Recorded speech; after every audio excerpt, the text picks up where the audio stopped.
The Bible. Is it hard to understand? When it comes to reading the Bible, the first thing that comes to mind is the fact that this is the Word of God. The seals have been broken, and the truth is here. And when we go throughout the scriptures, when we go throughout extra biblical records, we find that the language that God employed, that He used to create the heavens and the earth, was the Hebrew language. Christ said, I came for the lost sheep of the house of Israel. But yet no one, no religious leader, no religious church out there anywhere can now identify the 12 tribes of Israel. Can we? God is quite simple, but it seems as if man makes understanding Him hard. What are those mysteries? The truth of your book and the truth will make you free. The Hebrew and Bible Academy, you're invited.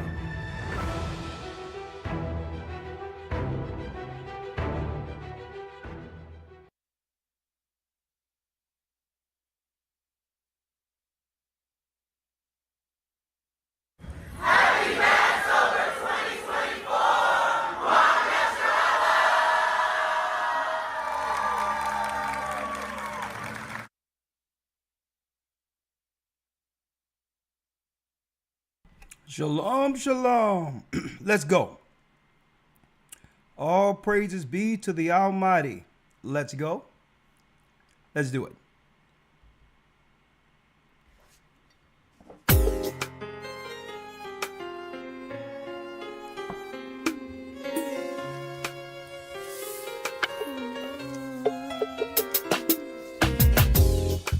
The East is where we're from. The 12 tribes of Israel. In 721 BC, Shalom, shalom. the Assyrian king, he took us down, we fell. With a great escape we went through the Euphrates. The Lord held the waters still.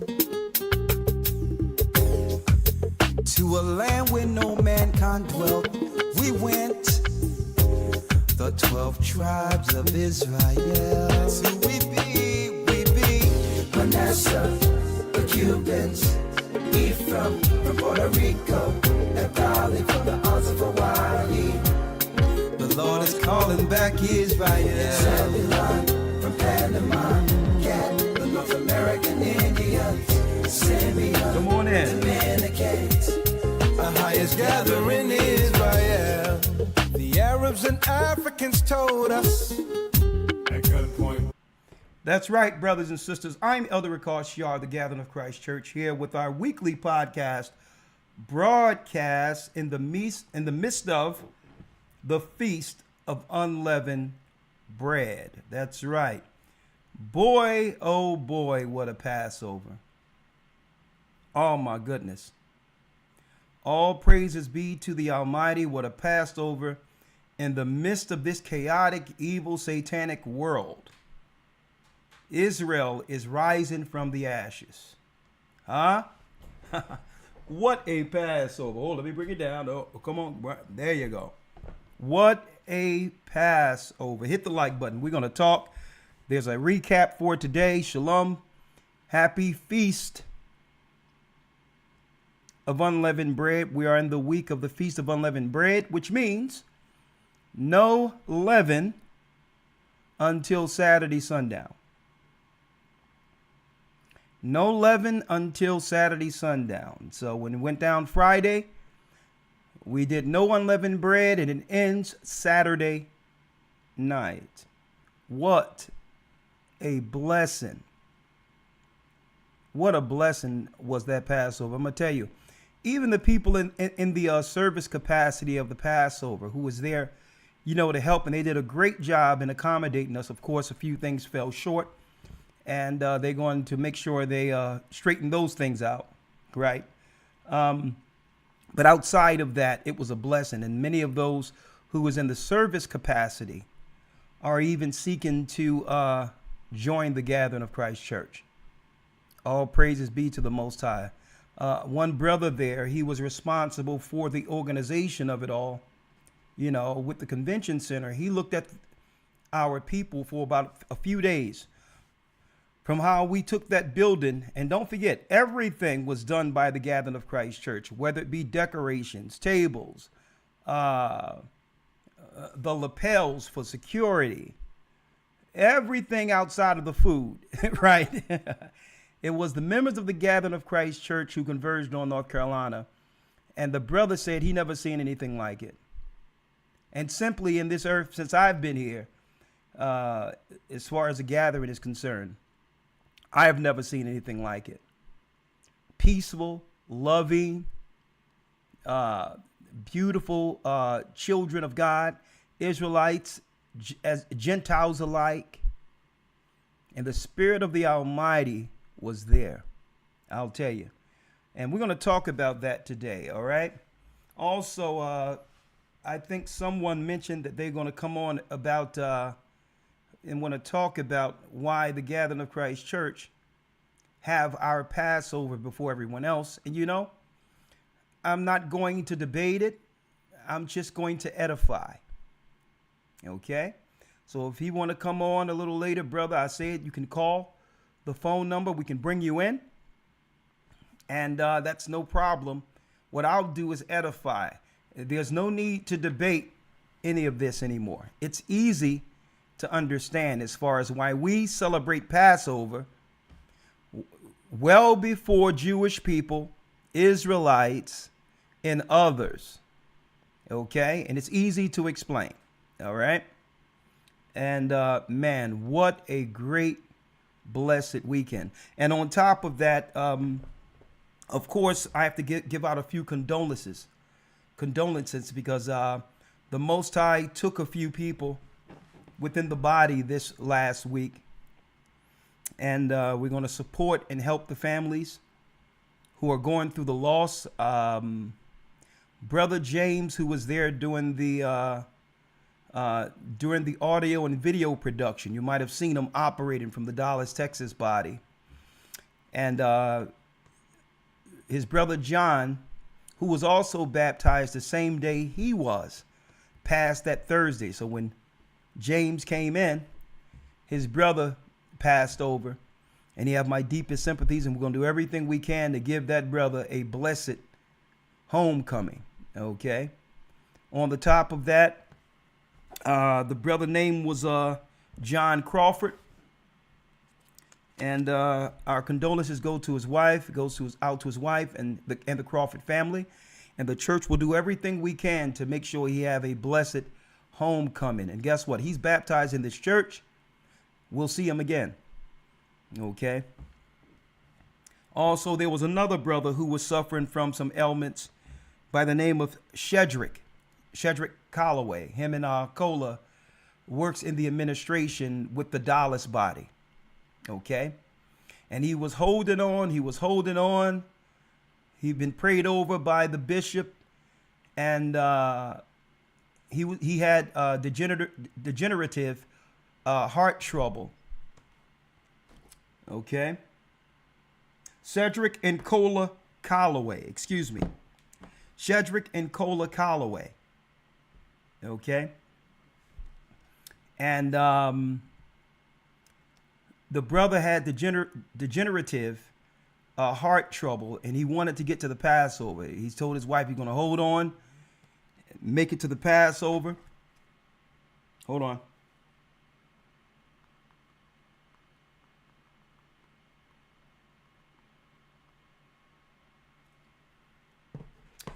And the Calloway family, they came through the Passover, and he was there for both days, Friday and Saturday night. And after he came to the Passover, the Most High took him in his sleep. The Most High took him. The wife looked over. He just wanted to make sure he made it to the Passover. Some thought he wouldn't make it. he went to the Passover, and right after he went to the Passover, Feast of Unleavened Bread, both ceremonies, he fell asleep, and the Most High sent the angels. And there's a 7-day period in which you go from this side into paradise. We will see the brother in paradise. And also, we want to give our deepest condolences to Carlos Torres Sr. He also passed during this week, 2 days ago. And over in England, Bishop Dawada in England, his sister passed over. And we give our deepest condolences to all the families.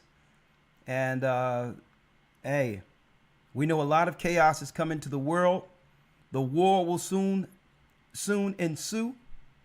Hey, they may even start a war in order to keep power coming up with this election, which could probably lead to a civil war. But whatever's going on, the Most High is doing his will within all of it. Okay, the Most High. Dawada Gabar from South Carolina. Dawada Gabar from North Carolina passed. Dawada's sister from from South Carolina passed. Bishop Dawada Gabar, and she have our deepest sympathies. So do you, Dawada Gabar. And also Gocc's father, he passed, and the Most High is taking so many right now before the war. Feast of Unleavened Bread, souls are going over, and he's taking them. And we are to endure until what? Until Christ bring the saints back. Bring the saints back. Okay? 1 second. So all my condolences go out to my brothers and sisters in the faith. And if you're baptized in Christ, have received the Holy Spirit, that garment, that's right. You will rise and be a part of Christ's body within the kingdom. Okay? Now, and if anyone would like to come in and talk, I wanted to give my condolences to the families first. And if you were viewing the Passover, or if you attended the Passover, here's your opportunity to talk about it. A Passover recap, okay? What a blessing. Some people out there might ask, well, what is the Passover? Well, when you go into the book of Leviticus, the 23rd chapter, it gives us the commandments to keep these holy days, these feasts, throughout all generations. It was given to Moses and the Israelites coming out of Egypt, right? Celebrating when the Most High did what? He passed over those who had the blood of protection on the doorpost during Moses' time. Whoever believed Moses was sent, put the blood on the doorpost, and guess what? The death angel passed over. Well, that death angel ended up destroying the majority of Egypt. Okay, all of the people, the pagans, who disobeyed the God of Israel and didn't take heed to Moses, lost their firstborn, including Pharaoh. So, and that's when Pharaoh says, go, get out, leave. And the Most High showed his marvelous works. We went out, forgot the yeast, okay? He says, leave with haste before Pharaoh changes his mind, right? So we leave, go into the wilderness, Mount Sinai, and receive the law. And the Most High said, the 14th day of what? The first month is a memorial throughout all generations. The Passover. It shall be a feast throughout all generations. That's the Passover. Okay? It was the high holy day established with our forefathers. That's right, in ancient times. You may see the Jewish people under Judaism following Passover, but they're not actually following the Passover according to what was established in the Bible. It's only Passover in name, okay? The day they're celebrating isn't correct, and in the spirit of how they're celebrating isn't correct. Because there was a prophet, a greater prophet than Moses, Christ. And Christ had to fulfill that Passover lamb, that's right, of the Old Testament, with his own sacrifice. The sacrifice of himself fulfills what? The sacrificial part of the ceremony. The disciples, that's right, all those after Christ who was established, Peter, Paul, the disciples, they all kept the Sabbath Passover after Christ's death. Okay? They kept that as a Sabbath after Christ's death. It was still established. So this stuff Christians are talking about, claiming that once Christ came and rose, it switched and changed, is a bold-faced lie. So the Jewish people aren't following the Passover. Why? How do we know this? Because if you don't receive Christ as the sacrifice, then where is your sacrifice now that the sacrifice is done away with? So if you renounce or denounce Christ, there's no way you can keep the feast of the Most High in good faith. All in all, they're really following something Babylonian, covering it with Passover. And this is why their Passover and Easter for the Catholics always fall around the same time, because they're following the goddess Astar and Tammuz, the virgin child of Babylon, and Semiramis, the mother, Astar or Easter. The Christians, that's right, we're talking about the Vatican. The Vatican and the Jewish people are really following the same high holy days around the same time, the same pagan deities of Babylon. And through the Spirit of the Almighty, He have finally given us the time. And we're going to talk about that for whoever would like to come in. Okay?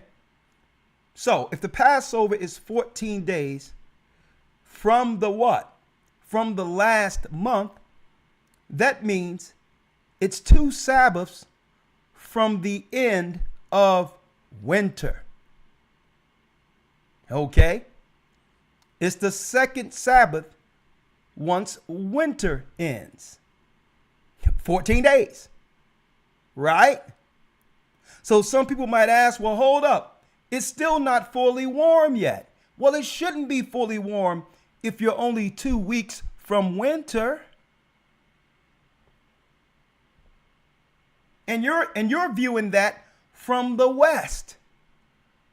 I lived in the east when the Most High gave us this understanding. Out of Enoch, out of Jubilees, out of the Torah. Okay? And when you get this information and you follow it from the east, you can see it all. You can see the barley and all these others that things that people are talking about, because what? You're talking about almost tropical areas. So you have people trying to figure this out from the west, claiming it's too cold, not realizing we received what? The commandments from, that's right, from the Almighty at Mount Sinai from the east. From the east. But, we're open to hear what others have to say. And it's only through pride and ignorance, many people are ignoring this. Do you think all the other groups and all of them haven't heard what we've been teaching for years? The Most High gave us his understanding since 2013. You think they haven't heard it? So the whole thing, if they inquired even privately, I would show them that their Passover is not the Passover being celebrated in heaven. Right? So we're going to break it down. If the Passover is in the 14th day of the what? The first month, that means it's the second week from the end of winter.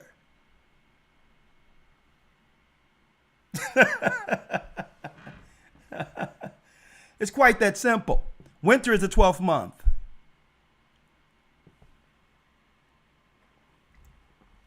So let's jump in. Elder Lawyer, how you doing, my brother? Let's bring Elder Lawyer in. Elder Lawyer, where is he? Oh, let me bring him. Oh, I see him. Hold on. Skype, where is it? Hold on, Elder Lawyer. Yes, sir. Oh. Elder Lawyer. Shalom, sir. Shalom, Elder Lawyer. How are you? I'm doing well. How about yourself? I'm blessed by the best, and his name is Ahia.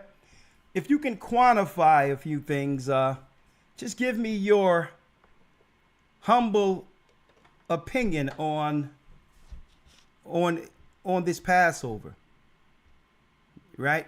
We've been through many. Starting at 15th and Styles years ago, where there was only about 15 people probably. Very small. Yeah. So what is your perspective, Elder Lawyer, after coming through this Passover? The overall perspective. If I can sum it up in just a few words, I would say probably and I know we say this every year, and I think that's because it gets better every year. But for me personally, I feel like this was the best Passover that we've had thus far. Yes. Yeah, I think so on many levels. But just to sum it up, I think the experience was just beautiful from beginning to end. Definitely the best Passover yet. And the spirit of the people, you had to be there to understand it. Right. You can tell, Elder Lawyer, that there wasn't any dissension or negative spirits, right? You can tell that, that the people at the Passover embodied the spirit of Christ. And I mean, that spirit, it was contagious, right? Yeah. You can tell that everything didn't go perfect, but you would know it because people were more so in the appreciation phase of what that weekend was really about. You can tell. Right? It was very difficult to be angry, upset, or frustrated, even if you had a reason to be. Yeah. Again, we understand that, many things happen, but it was very difficult, even if you had a reason to be, to stay in that spirit based on what you're saying, basically the spirit of what was going on those 2 days. So even if you had something going on, things didn't go as you planned, or whatever the case may be, that was shored up very quickly based on the spirit of the other brothers and sisters that were there. Yeah. You understand that, many things happen, but it was very difficult, even if you had a reason to be. Yeah, Shawan, if you could put it on mute for me real quick. Yeah, Shawan just came in. Go ahead, Elder Lawyer. I'm sorry. No, sir. I was just saying that, yeah, even if you had a reason to be upset, a genuine reason, that was cleared up very quickly, very easily by the spirit of everything that was going on. So you couldn't be mad even if you wanted to. Yeah. The spirit of patience. I mean, the music was absolutely wonderful. The band. I mean, you're talking about the video audio crew. Let me tell you, one of the guys who was the main man and the main guy, the point person in the booking from their side. Yeah, right? He was phased. He was just blending in the background, watching everything. And he called us yesterday and he said, listen, he have never seen anything like this in his life. He'd been through churches. He says He have never seen anything like this. He's speaking of the organization of the people. Right. How everyone was so respectful, how the security was set up, how there was no friction, not one dispute. He's seen that the audio crew, video crew, everybody was a part of the church working in union. He was just sitting in the back, and he said it was tripping him out that our people could show forth a kingdom body that he thought was impossible in this earth. And he said, you know what? He want to keep it on the low a little bit. I hope others are, but he said that he want to join the North Carolina church. Praise the Father. And he was a point guy, setting things up for their side and all that, right? He says, listen, I need to join this church. Now, if that's not a testimony in of itself, right? All praises be to the Most High. The music, the band, I mean, Torrance put that band together as a music director. Oh, my goodness. Oh, my goodness. I mean, the whole Egyptian crew from the beginning, years ago, 14, 15 years ago, who traveled out for the first time was sitting at the same table. Right. Singing Zion. The first time that all of the original people who was a part of that production came together to do the song. Hey, the Most High, something is deep going on in the earth right now. He's preparing us for something. But I know this. Whatever's coming down the pipeline, I don't mind going through it with people like this. With people that are part of the body, lawyer. Loving, caring saints of the Almighty. And all praises. We have Deacon Shawan. And Deacon Shawan, I mean, hold on, other lawyer. You did a fantastic job, my brother. If you can take off the mute, in organizing. Deacon Shawan is actually the operations manager for the whole church. There's no way any of this would be possible without this particular brother here. But you said you wanted to say a few things, Deacon Shawan. Yes, sir. Yes, sir. Shalom, shalom, elders. Shalom. Shalom, family. First and foremost, all praises to the Most High. And double honors to you, elder, the rest of the elders, Elder Lawyer, all of the elders. Double honors. It's just a blessing, and I'm very grateful, very humble. It's an extreme blessing. What a Passover, such a great experience. And man, it was good. It was good. All praises to see everybody in good spirits. I did want to come on because I wanted to say some thank yous really quick to every usher that participated, every usher that came along and sacrificed their time and helped out in the movement of the entire Passover, as well as all of the security. All of the volunteers that we had that stepped up. Really, really appreciate you guys. None of that could have been possible without you guys. There's a couple of people, Deacon Yeshua Gabar, also Officer Craig out of Philly, Officer June out of Philly, Officer Elijah out of the ATL. Then on the usher side of things, we had Officer Micah Allah, Officer Leonard, Brother Tazabah. We had Officer Shadak in Cleveland, and Officer Goodall in North Carolina. Those brothers were really crucial in this movement, and they played the point positions on all of these things. And I just wanted to say, I love you, brothers, and I really appreciate it. And like I said, all of the rest of the volunteers that really stepped up. And also my wife. I can't forget my wife. My wife has been really, really big time help and, holding me down in the background. She was the one that made those nice sashes that you saw on the ushers. I just wanted to say thank you. I'm very, very grateful to be in a position where I can serve my people, and that's behind great leadership, Elder, with yourself, Elder Lawyer, all of the elders, Elder Ramar, all of the elders that set great examples, not only for myself, but for all of the members throughout the four corners. You know, without you guys, none of this would be possible. And, you know, I'm grateful for the experience and now the opportunity to see some of the stuff behind the scenes and really can confirm and realize now how much you guys really care for your people. And I see that firsthand, and the efforts and the sacrifices that you guys make on a daily basis for the entire body. And it's a lot of work that goes into it. And I just wanted to say, I appreciate you guys. I love everybody in the body. And again, I'm just grateful and honored to serve.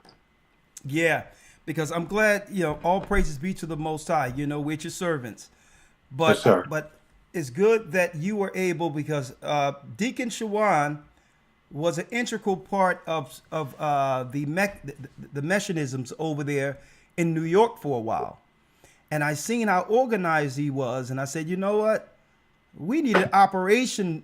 I need an assistant. I need an operational person who I can depend on. Yeah, right. Who's on point, humble, right? Can actually interact with people without abrasion. And man, brother, I'm so glad we brought you here into the PA area. And another thing is, I'm glad you're seeing firsthand what it takes to get things done. Right? It's one thing looking from the outside in and coming up with your own assessments on what you think might be happening. But it's but once you're in it, you realize, you know how intricate and tasking working with God's people throughout the four corners of the earth, how it can be, but still keeping things afloat with the people while growing. And it takes a serious foundation, organization for something to happen like this through the Spirit of the Almighty, brother. And I want to say thank you. Hey, but we're not finished. All praises. I appreciate that, Elder. I appreciate all of you guys.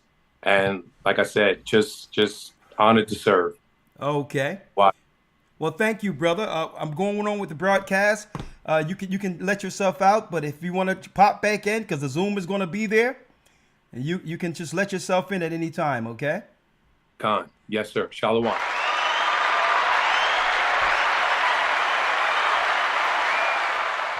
Elder Lawyer, we have a slideshow. Before I go into the slideshow and field questions and all that, right? Let me put this out of the way. Hold on one second. All right, let me pull up the slideshow first. Right, here's the slideshow 2024. Right, thank you, AC, for sending me these. And let's take our people on the journey. Right, and the photographer from North Carolina. Oh my goodness, is he on point? That brother is super cold with it. Super cold with, man. This guy has an eagle eye. Hold on. Is it North Carolina or Texas? He's from Texas, right? I'm sure he's from. I believe he's under Azan in Texas, if I'm not Azan, mistaken. yeah. Hold on, I'm going to make sure I do an honorable mention for him. But let me pull up a slideshow real quick. Man, over 3,500 people just on, and this is really the what? The Mideast, some of the Midwest, the North, Converge, Florida and all that. The South, we all converge 3,500, not including those who came through. We had a Passover on the West Coast in Las Vegas, where the West Coast converged there. Toronto, the UK. A matter of fact, Gocc, whoever, if y'all want to come on and tell us how it went over there, we're doing a Passover recap. Let's talk about it. All right. And for those who would like if you have any questions about the Passover on the day we do it or whatever the case is, we'll be more than happy to edify this evening. That's what it's about. Because it would be a blessing if all the Hebrews, all the Israelites all came together, right? At least on the same day for Passover. Because it's not about any of us. It's about Christ. Because we know when the Most High does Sabbaths in heaven, right? Friday sundown to Saturday sundown. So we're all together on that. But then when it comes to the high holy days, Passover and all that, well, the heavens have a ceremony too by our high priest Christ.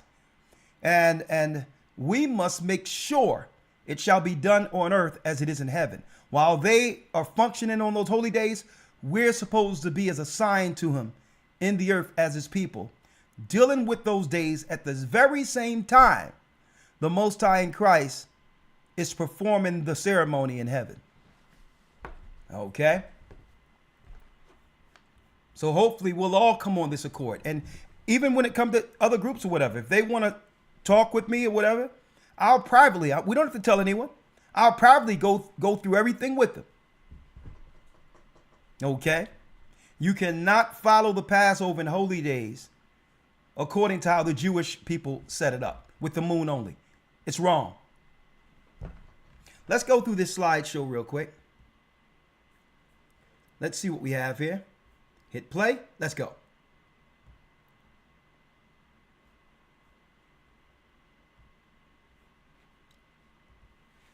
Look at that there.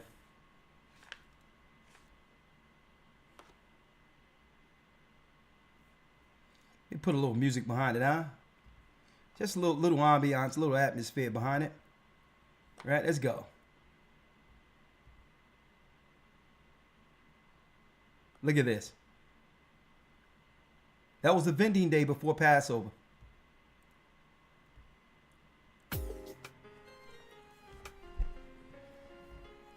Look at this.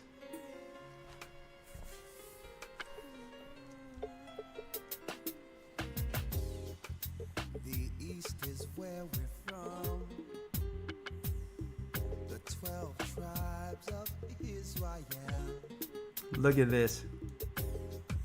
721 BC. The Assyrian king Look at our children. took us down, we fell.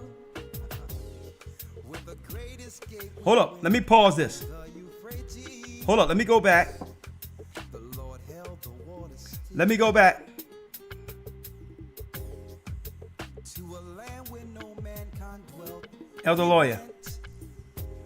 The 12 tribes. Out of nowhere, Yes, sir. I said, let me do a little background atmosphere, right? I put on the 12 tribes song, right? Mm-hmm.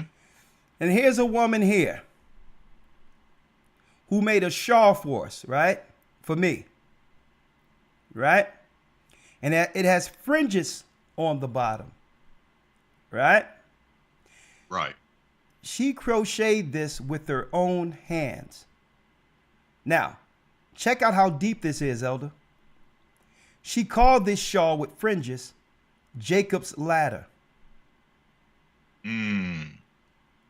And it's 144 steps from one end of the shawl or the scarf to the next. It's 144.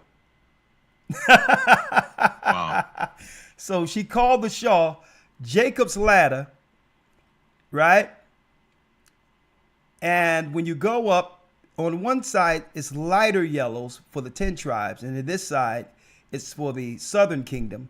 But when you go all the way through, the ladder goes all the way up to 144,000. And she crocheted this with her own hands.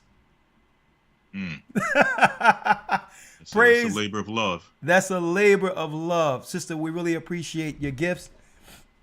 A lot of patience and time went into that, sister. We really appreciate it. But let's go on. More on the slideshow here. Tribes of Israel. So we be Manasseh, the Cubans, Ephraim, from Puerto Rico, Nepal, Look at our brothers.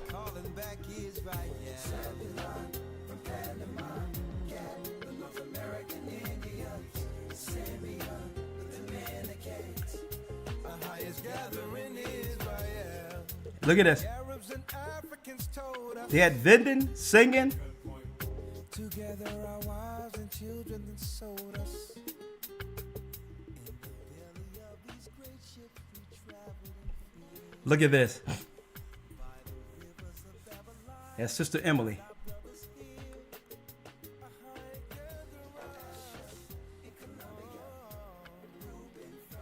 All the tribes and the Gentiles in Christ. Elder Lawyer, these garments were absolutely royal out there. Yes, they were. Oh my goodness. Look at this.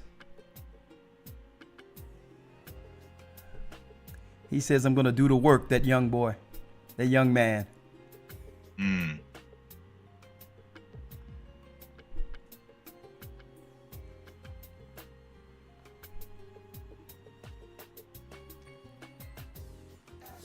Look at this. Shapat, Azan, Ramar, Ariah, Bishop Ariah. Look at this. Israelites and Gentiles alike. Come on. Great singers.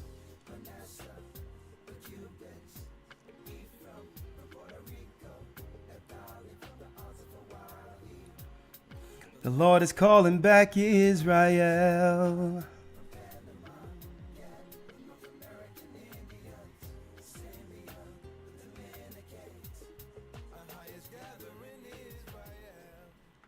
Look at this. Brother blowing the ram's horn. Look at all look at the Most High's people. Look at this. We're going to need some more space for next year if we're still here.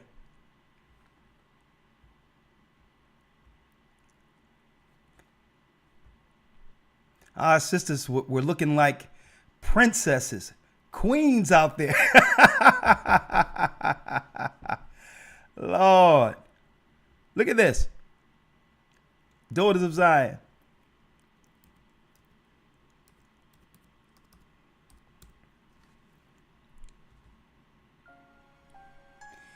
There you go. He put it together. Terrence did a great job, and Maestro. All of the musicians were great. They were fantastic. Right. Look at this.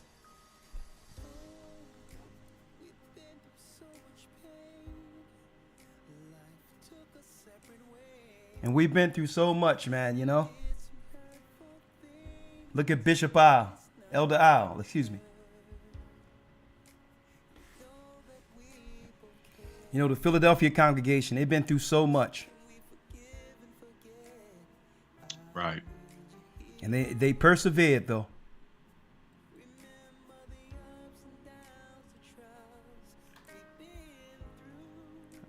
Look at this. Brothers and sisters, is this amazing or what?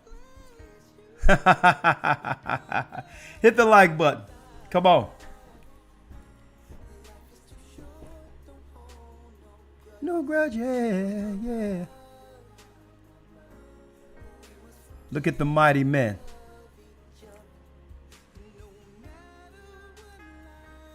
Boy, they were showing out. Look at that young boy, that young man. Elder, let me go back one. My man right here, Elder Lawyer, right? I'm catching up, so it may be a minute before I see. Yeah. My man right here, he came up to me and he says, listen, I'm South Korea. He's from Toronto. Yeah. Right? He says, I'm from South Korea. Baptized in the church. I'm like, listen, you are a brother. You know what? We've been spread throughout the four corners of the earth. You are a brother. Come on in. Because when Christ come through, he's going to separate. And a lot of people are going to be surprised what nation lane they're really in. And that's why it tells us in the New Testament and the epistles, you ain't supposed to strive in genealogies. We're not checking people's nation card. So he says, yeah, I'm South Korea, but this is the truth. I'm like, brother, you my brother. Let's do this work. There was representations from all nations who were baptized in this church. All praises.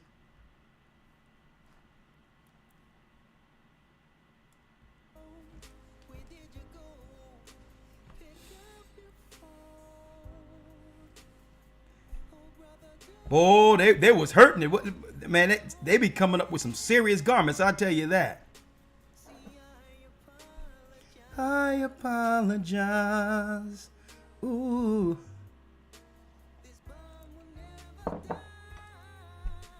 Look at this. They go that play. Those brothers can act.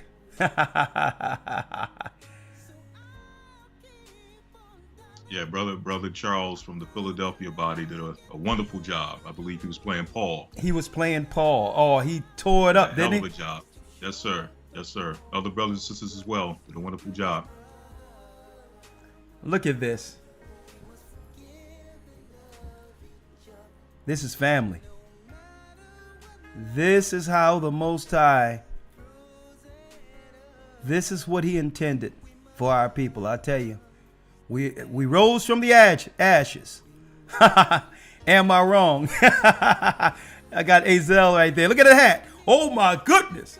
Hold up. Hold up. Hold up now.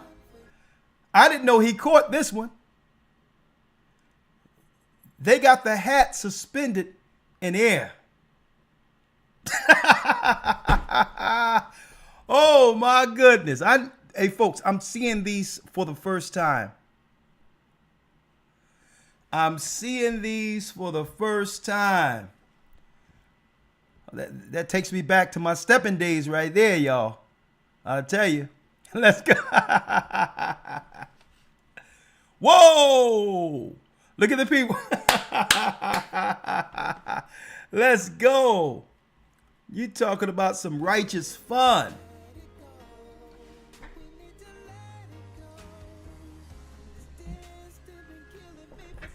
Come on. Oh, Quadam.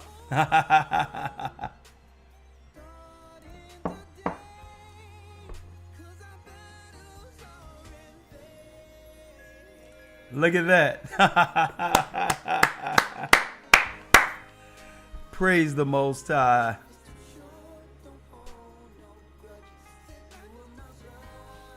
Hey, yeah. You're my brother. No matter what life throws at us. They go lawyer. We still love.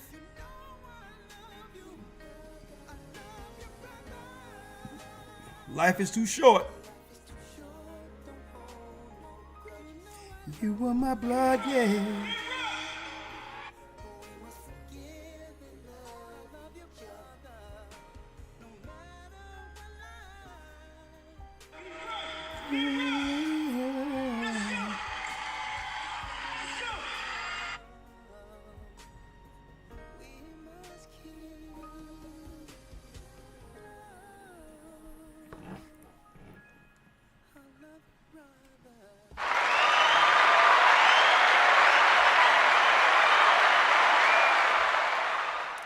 There it is. There. Thank you, AC, for sending me this slideshow. Okay, we'll frame some of these. We will frame some, or a lot of them we'll frame. I'm going to put it all up around here, brothers and sisters. So I'd like to thank the family, the whole Gathered of Christ Church family. I'd like to thank all the brothers and sisters who took out the time to bring your families down to share in one of the best high holy days I've ever participated with. All praise. I thank the Most High for you all, and I thank you for coming down. And I also thank the brothers and sisters who viewed online, who was a part of this. Like I said, the church was going to do everything we could to make this an engaging experience for those who couldn't be there. And engaging, we made sure the cameras, angles, everything, so that we wanted you to have a front row seat from home. Okay, so, right? So, hey, the Most High, this is what happens when God's people come together, I'll tell you, in his name. What an anointing. What a blessing. Now, some people were disappointed, Elder Lawyer, they were disappointed with the fact that we had to take the 10-hour video down from the broadcast for Saturday. They were disappointed. You know, some people worked all day and the broadcast got them through both days, right? Right. But what they don't understand, YouTube have all these rules, right? YouTube have all these rules, and that a lot of some of the gospel songs. Now, many brothers and sisters did originals, but many of the songs that were performed by the choir were copyrighted or music that's out there.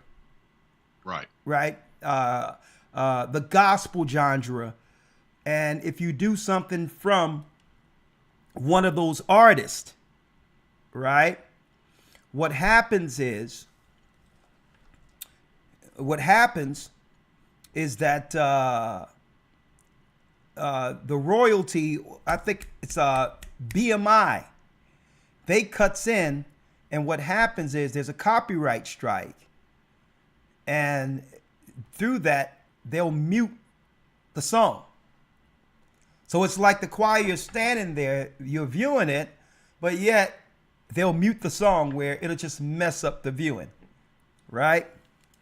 So they're doing this. They're trying to put a lock on something, but I don't understand how they can do this. And I didn't feel like challenging every copyright. So many people did different songs. Even I did Am I Wrong? But they didn't copyright that because I broke it up and made it a different song. But if I kept the progressions and everything the same without breaking it up, dancing a little bit, putting a hat in it, then it becomes original content if you change the song. So this is why some songs were able to stay through the edit, and most we had to cut out because the choirs did the songs almost exactly how they were recorded by artists. Outside of changing the Most High in Christ's name, it's the same song. Instead of God, they would say Ahia. Instead of Jesus, they would say Yeshaya. But outside of that, the songs were almost identical in progression compared to the other songs that were out there that they were actually singing. So I didn't feel like having to refute every copyright strike. And guess what, folks? Other people does this, they do this, and guess what? They get no pushback at all. Unless you're playing the song as it was originally recorded, that's a copyright strike. I see other people singing songs and they leave their channels alone.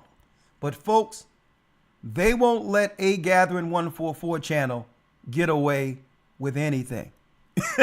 Okay? So I didn't feel like challenging all these copyrights and all that. So what are we going to do? Well, I told AC, place the link to the uncut Passover where they can find it someplace else, uncut, uncensored. And make sure any videos we put out there for the Passover, the link's there. But I said, but we need to take out the dead air, the intermissions, and all these other parts while we were eating and all these other things. Just have the ceremony, all the important parts, and edit it all in one. And then brothers and sisters will have access to everything, right? The music, the entertainment, the praise, the prayer. So we're editing that. We'll give you a link and you can actually go to the original one but have to be outside of YouTube because, you know, we did about 20, 30 songs out there, and I don't feel like challenging all these songs. All right? Yeah, that DJ killed it too. That DJ killed it. And another thing is we're going to springboard from this, Elder Lawyer, of the first week in June. The first weekend in June, we're going to have our first Gathering of Christ Church Truth Concert. And that's going to be in Augusta, Georgia. And we're going to have a symposium, a health symposium that Friday. We're going to have many health people, herbologists and all that come out and have a symposium where they'll give us some tips and all that on how to stay safe, so to avoid some of these hospitals and all that by getting ourselves back healthy. It's going to be a health conscious thing Friday. We'll pray Friday sundown, and then Saturday sundown will be the concert. And you'll be hearing, brothers and sisters, I think we can only do about, 2,000 to 2,500 on that. Probably 2,500 max is the capacity there. So you'll be hearing about that. We're going to put tickets out there. Or if you want to converge on that, you don't have to be a church member to be a part of it. And in the midst of the concerts, we're going to have all the best acts throughout the United States. Elder Lawyer, what is that, brother? Ahia, I worship you. I worship you. What's the brother's name?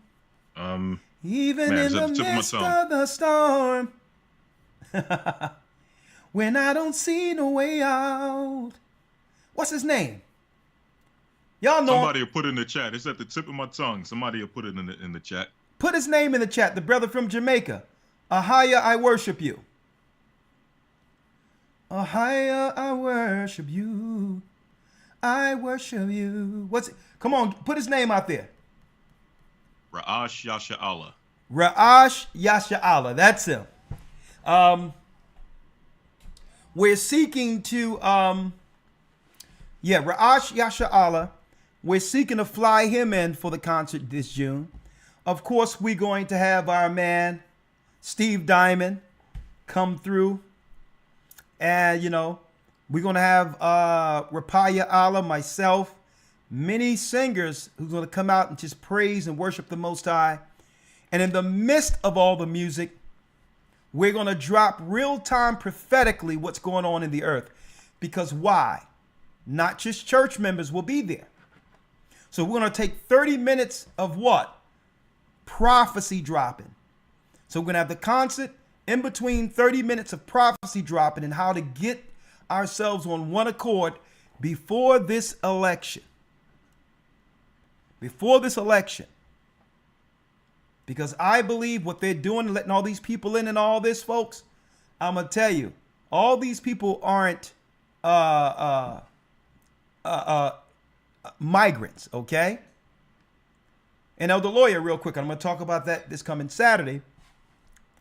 France just sent 2,000 troops, NATO troops, to the borders within Ukraine. And I believe what they're trying to do is provoke a war, knowing that Biden could never win another election. But if they provoke a war, that will break out into a civil war. So by causing this thing over, and Russia is saying, listen, you all are threatening World War III. You're threatening World War III by pushing, and it's Europe pushing this, folks. Europe is pulling all the strings for America. And there's France sending 2,000 troops to the Ukraine, right? A NATO war against Russia because Russia is still doing business with sanctioned countries like Iran, like different parts of Africa, believe it or not. So I'm going to tell you this. It's going to get interesting. So I'm going to be talking about that and more. I believe that they're going to provoke a war. They're not going to be able to finesse an election with mail-in ballots and all this other stuff, right? Because now the people can see what's going on with this so-called Democrat Party. That's Satan's party. Any party that would celebrate getting rid of deleting children as a right, transgenderism and all these other things, intersexuality. And folks, I'm going to tell you, Elder Lawyer, You notice Barack Obama didn't release any of this stuff until his second term. You notice that? Right. Right. There was no gay marriage. He waited until the second term because they played this thing slick the way they used this guy.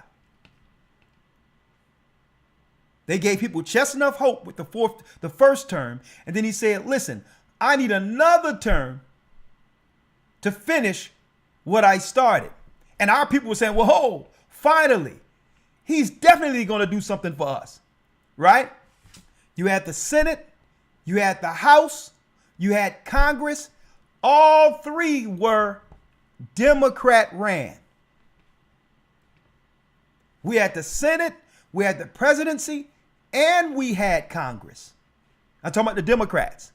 So there was no excuse. Anything that they wanted to do for us, they could have done right there in Barack Obama's last term. And what did they do? What did they do? Gay marriage. We started hearing about all this other stuff. Transgenderism, flags, rainbow flags all over the place. And now the people, our people, realize we were bamboozled by a foreigner.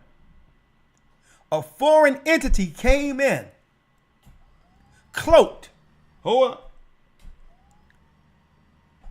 cloaked under civil rights. And guess what? What we're seeing now was their plan the whole time. So you know what? They know that they can't win another election. People can see them now. But how would they stay in office now that there's no sickness out there with mail-in ballots and all this other stuff and riots and all that to actually distract people while things are getting finessed? Well, I believe that they may cause a war to throw off the elections. And if that happens, I'm going to tell you, America will, I'll tell you, America will spiral into civil war. Watch what I tell you. So, Passover week, right? Let me pull up 515-6059-327. So we're going to be talking about that this June. And we'll be taking that particular thing on the road. Sister Shirley is working on a play for the first week in June also. Elder Lawyer. No doubt. And the play is going to be concentrated on, and if you want to call in Shirley and tell everyone about it, I had no influence over it at all. How the world powers targeted our sisters. And it's going to show in the play who we were before they began to do what? Program our sisters who were impressionable. And the outcomes, it's going to show the righteous outcomes, and it's going to show the righteous outcomes for those who chose Christ, even when there were choices to choose the world. And also those who were duped with what the world was selling. Right?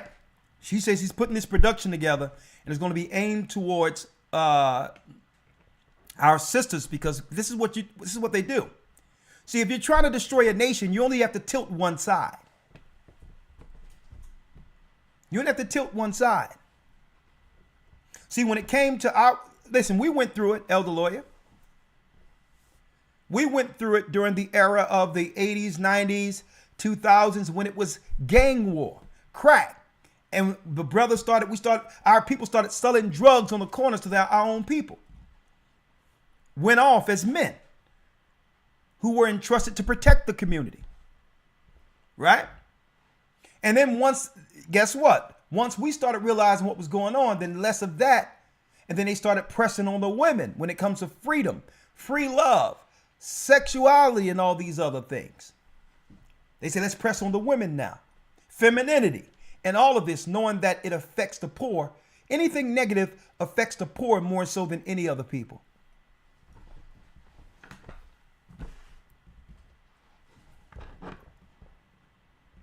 How are you determining the start of the year. Jerry Franklin, I'm going to do you a favor real quick, Jerry Franklin, because I seen you, Jerry Franklin. I seen you commenting on other Passover videos our brothers and sisters were uploading. So I'm going to edify for you, but you're going to have to ask me a few questions. You have to ask me, you're going to answer a few questions before I let you flow, okay? Mr. Jerry Franklin, do us a favor. That's a Zoom link right there. I'll edify for you. And keep in mind, I don't argue. Okay? And before I break down the new year and Passover, you have to answer a few questions for me. So, no one else. I'm going to put it in.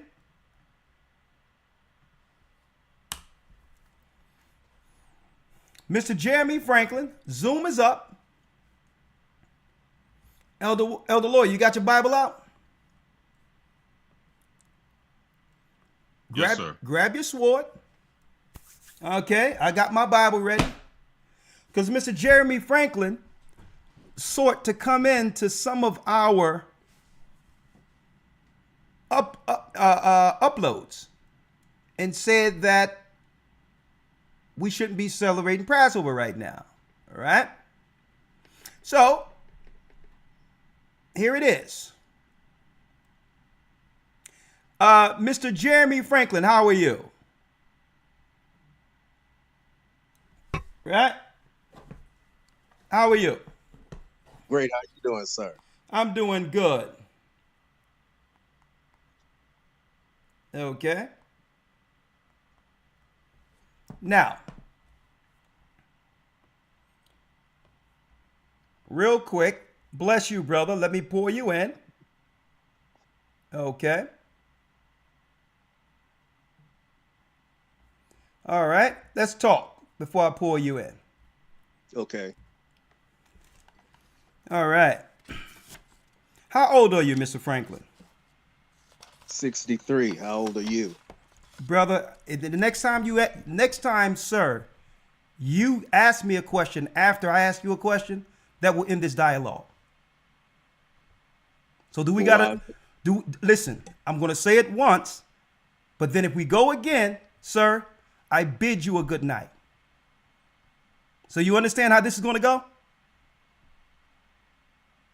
Yeah, we can flow like that. That'll be fine. Okay. So like I just stated, I'm 63. Thank you. 63. All right.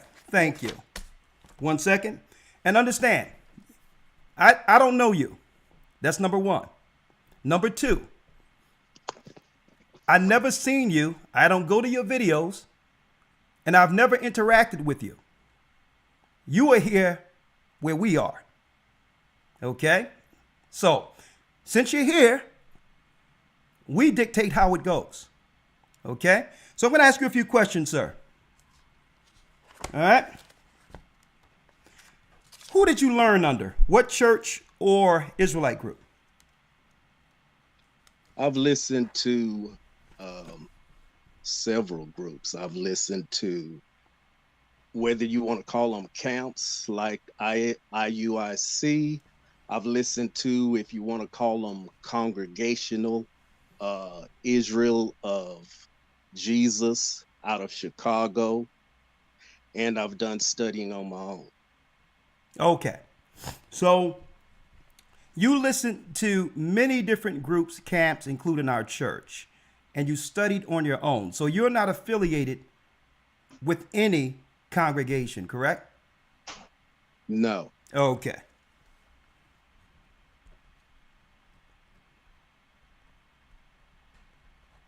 All right. Next.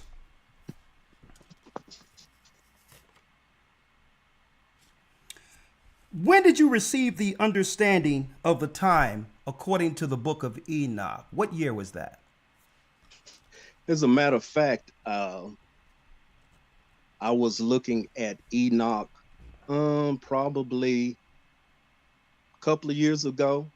Okay, let me phrase the question because I'm very exact with how I ask questions, so that you can Okay, and I'm gonna be exact with my. okay, Can I listen. give you? Okay, sir, listen, because we're not going to talk around. Because what I'm saying is direct, and it only takes a direct answer. When is a time? Okay, what year did you come to the understanding? 2023. 2023. Thank you, 2023. All right. Now, let me make it clear, sir. The Most High gave us this understanding when I was overseas near the Sinai area 10 years ago, 2013. Okay? I'm just giving you that for edification. So 10 years before you can question whether or not, right, the new year is correct or the Passover was correct, we were already doing it. That's all right. Now, next thing I have to ask you, right? What is the Sabbath, or what day is the Sabbath according to your calculation of looking at Enoch? It starts actually it starts where the I'm going to ask you have again. the first of the month. Sir, I'm going to listen. You're not listening good. I'm going to do it again. There's 7 days out of a week. Sunday, Monday, Tuesday, Wednesday, Thursday, Friday, Saturday. What day is the Sabbath? It's the seventh day. Okay, so what day is that? Give it to me. We say it's Friday sundown to Saturday sundown. Is that yours? It is right now, yes. So you mean it changes? It changes according to when the start of the month is. Okay, so again, is there any? Okay. No, I'm very good at asking questions. Listen to what I'm saying. So, is there a time where Sabbath isn't Friday sundown to Saturday sundown? Like I just stated, it depends on the start of the month. It's still yet going to be the seventh day. Sir, I'm going to say it one more time and then I'm going to bid you a good night. Okay? Friday sundown to Saturday sundown is the Sabbath forever. That doesn't change. So what I'm asking you is there a time where when you're following things that the Sabbath isn't Friday sundown to Saturday sundown? The process doesn't change, not the day. It's still you're going to be the seventh day of the month. Okay. Seventh day of the All week. right. So, sir, we're about to bid you a good night in a couple of minutes. Let me ask you this. When you celebrate the Passover, right? Who's going to be there with you? Who's going to be there with you doing it? My family. Okay, so what about the Holy Convocation that was established with the church according to what was given to Peter, where it says keep the Passover, and Paul? They were keeping it as a congregation. Okay, when I was with the congregation, I kept it with the congregation. If I'm not with the congregation, I'm keeping it with my family. Okay, so this is what we do. The Bible tell you about what? The Bible tell you about forsaking the assembling. Okay, so when you can get it right on where you need to be instead of bouncing all around the place, because you're not in a position, sir, to tell us anything concerning the high holy days. You're out of. Well, you're asking questions. Okay. Okay. Listen to what. Ask questions? No. Listen to what I'm saying. Okay, so why wouldn't it be okay to ask questions? Okay, well, let me show you why. Elder lawyer. Because that's why I put it in. That's what it sir, in the video. Sir, I'm going to show you. I'm going to show you now. Now, there's a reason why I'm talking with you, and I'm not letting anyone see your face or picture. Okay? And I muted you so you don't have to speak back because no one can hear you. There's a reason why I didn't show your face. right? Number one, if Christ is in you, you don't have to be here with us trying to tell us when we should be following holy days or the new year. You should go out, sir, your lips are moving. No one can hear you. So that means you have to listen until I unmute you. Okay, well, I'll tell you what, keep on talking. Don't worry about it. No one can hear you anyway. So it's like this. You're not in any position to tell us what day the holy day fall on because you're not even following it. That's number one. Number two, you're tossed to and fro in different winds of doctrine. Leave us alone. You don't got to look at our videos. Go about your business. Listen, go about your business, sir. Let me show y'all what we be dealing with here, folks, real quick. Let me show you what we're dealing with here. This is what we're dealing with here. People who are being tossed to and fro all over the place, no foundation, but see fit to try to intervene and come at a glorious time when the Most High have risen a nation through a work. A person with no work at all,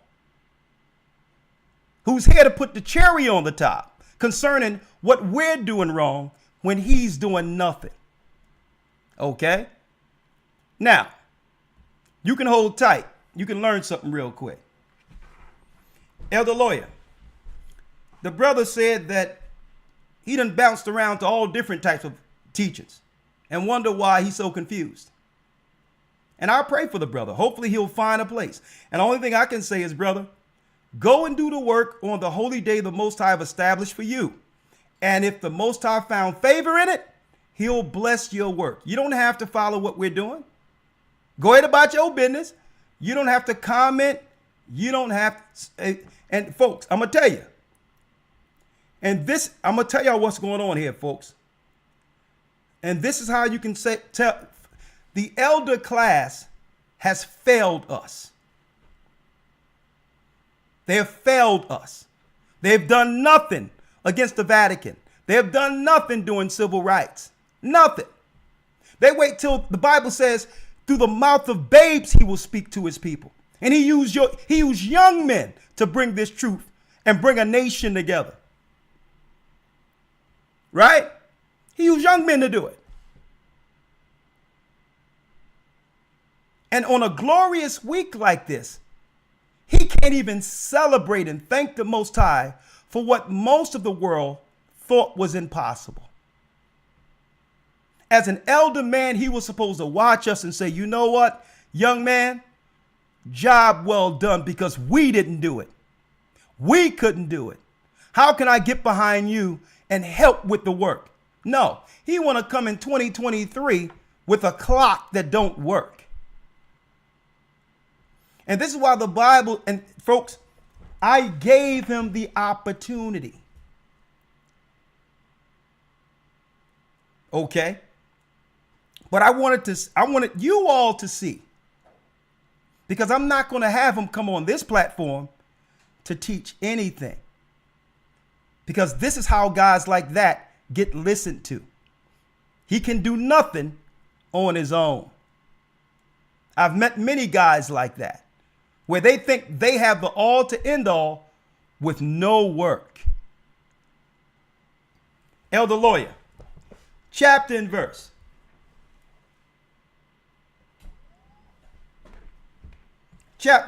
Listen, and this is why, folks, I meticulously ask certain questions.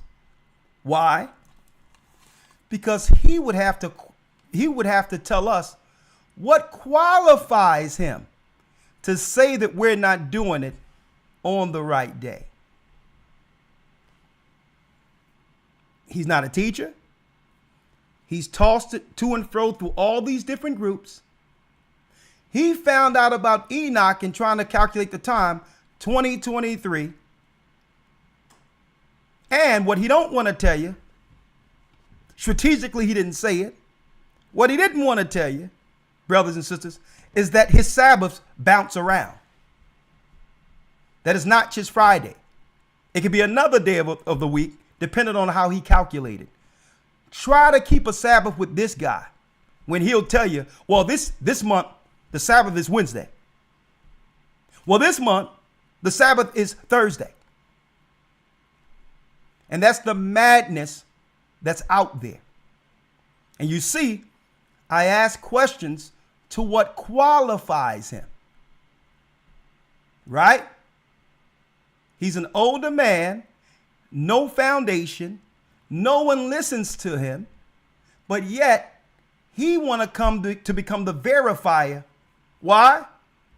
I'm going to show you why, folks. I'm going to show you why. Look at this. This is why. I'm going to show you. Let's start from the beginning here. I'm going to show you all why, folks. This is why, folks. Right here.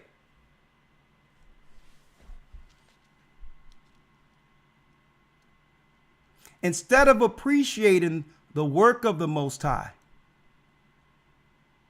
through Christ and the Passover that have pulled so many people together who had no knowledge of themselves to praise the Most High on a high, holy day. Instead of appreciating this as an elder man and say, sir, I may not know whether or not everything y'all teach is correct, but Christ must be in this work based on the observations I've had with how the Most High have moved this work from nothing, from zero, to the point where Israelites and Gentiles have found the truth throughout the four corners of the earth. I asked that young man right there, what are you going to do when you grow up? He says the work. Instead of celebrating the Most High bringing his people together, look at what our elders do. And this is why the Most High have moved them out of the way. Through the mouth of babes, I'll speak to these people, and I brought them in intentionally. See this? You know what, brothers and sisters? Men like that seethe when they see God's people come together like this. It hurts him to see God's people gathering in unity and in the faith.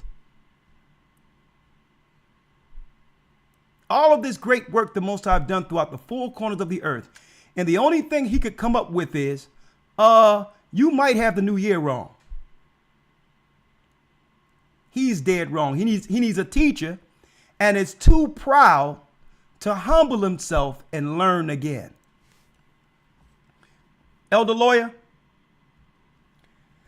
let's get the scripture to show the brothers and sisters out there what this man suffers from. Chapter and verse. Now, he can be taught, but in order for him to be taught, he'll have to forget everything he knows and come like a newborn baby and learn from someone younger than him. Or he can sit on his couch with a few people in his family and bounce around on their own Passover, whenever those days are, with no one in attendance, with zero in attendance. Right? And I pulled him in, Elder Lawyer. You probably don't know this. A brother uploaded a video of our people. He had a camera going throughout all of the vending and the teachings and all that to show brothers and sisters how glorious it was with the Most High's people in one place. And out of nowhere, obviously this man who just popped in, who's all up on our set, right? We don't know this guy. He pops in to try to put a damper in it, trying to say, well, y'all not doing it on the right day. I said, sir, call in. Okay? Because I can prove we're doing this on the right day. And I'm going to do it, but I'm not going to do it debating him. Because why? he's not qualified for a debate. Do some work first, sir. Elder Lawyer, chapter and verse. This is what this man suffers from. Chapter and verse, Elder Lawyer. Hold on, let me do it. Okay. Let me admit Bishop Amath. Hold on.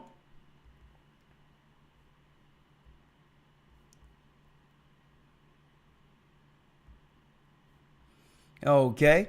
Mr. Franklin. Hold on. Yes, I'm letting down. Mr. Franklin, you can keep it on mute. We have a few things to talk about. And a matter of fact, we're going to remove you, sir. All right. And we'll talk to you later. All right. All right. Bishop Amath, we're going to bring you in 1 moment. Elder Lawyer, let's show them what this man, Mr. Franklin, is suffering from. Chapter and verse.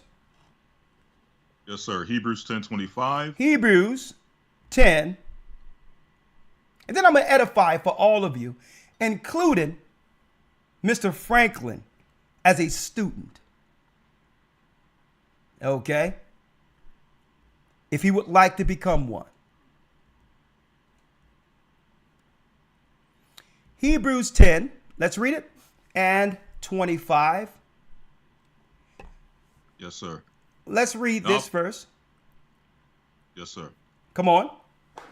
Not forsaking the assembling of ourselves together, as the manner of some is, but exhorting one another, and so the much more as ye see the day approaching. Now, as we see the day approaching, we're supposed to what? Exhort one another. We should be celebrating brothers and sisters coming together who once thought they were Muslims, atheists, who had no understanding of the Sabbath, who had no understanding of Christ. Right? We should be exhorting we should be celebrating one another. But all he can see is what? He don't even understand. The only thing that he could see is himself. And that's why the Most High will have him to himself. And the reason why he's seen all these groups all over the place and couldn't join any to learn, he thinks he's above everyone else. And that's why he's alone. He thinks he's the personal qualifier who can look at IUIC and say, well, that's where they're wrong. Let me show you where GOCC is wrong. But yet it's only him next to his closet eating what? That's right. A leg of lamb with him and his family on the wrong day. Not forsaking the assembling of ourselves together. What is this? That's why I asked him, what church are you a part of, sir? Show me the church of Peter where it was just him and his family. Okay. So what qualifies you to critique a work that the Most High have done in the earth, that have surpassed anything you have ever participated with in your life? Forsaking the assembling, this man is forsaking the assembling of God. Instead of getting under the assembling and celebrating the assembling, he strains at a gnat, yet swallow a camel.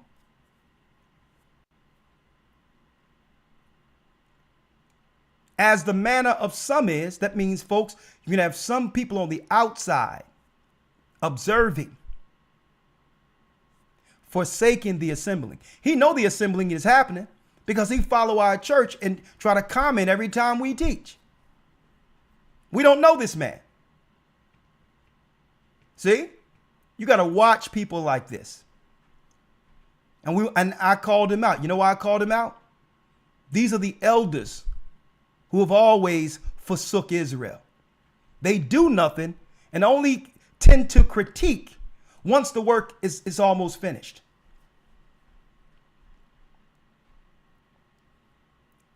but exhorting one another, and so much the more as what, Elder Lawyer? As ye see the day approaching. As you see the day approaching, you need to view and say and state to yourself, how do I get down with this? I've been forsaking the assembling. Is it possible that, and he never even thought about this, Elder, is it possible that your works are fruitless because you're wrong? And that's why it's only you with your family, but everyone else is wrong.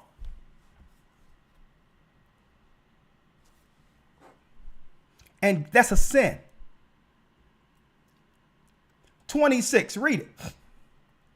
Yes, sir. Verse 26.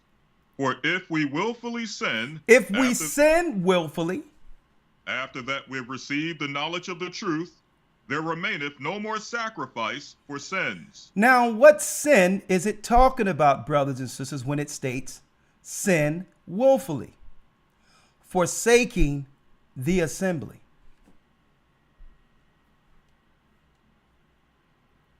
It's so-called 2024. He just tried to figure out the times of Enoch in 2023. Wrong as a broke clock. Right? Only to come in and try to correct the teachers of Christ who has established a work in the earth. I need y'all to look at this. The Most High have given us this since 2013, and the Most High have had this clock right on point ever since we've been following it when it comes to the seasons. But I'm going to teach him if he's willing to learn. Okay? I brought you in, Mr. Jeremy, whatever your name is. From now on, the only thing you can do, sir, is learn. When it says, for if we sin willfully, what is the sin? Forsaking the assembling. You don't even have a church. You're not even a part of a church. What qualifies you to critique? So it says here, 27, but a certain fearful, looking for a judgment and a fiery indignation which shall devour the adversaries. Right? He's really an adversary. See? And in order to justify himself doing nothing, he justified that by claiming everyone else is wrong. That's the only way he can live with his own conscience. Because if we're right, then why isn't he doing it with us? So he have to say everyone is wrong to justify himself doing nothing on his couch while the Most High bring forth a nation right before his eyes. Right before his eyes. And I wanted to use him, brothers and sisters, as an example. Because if he had work, brothers and sisters, he wouldn't have time to try to tell us what time of year it is. He would be working. So what he received tonight was what? An admonishment. You're right, Elder Dell. And don't block the brother.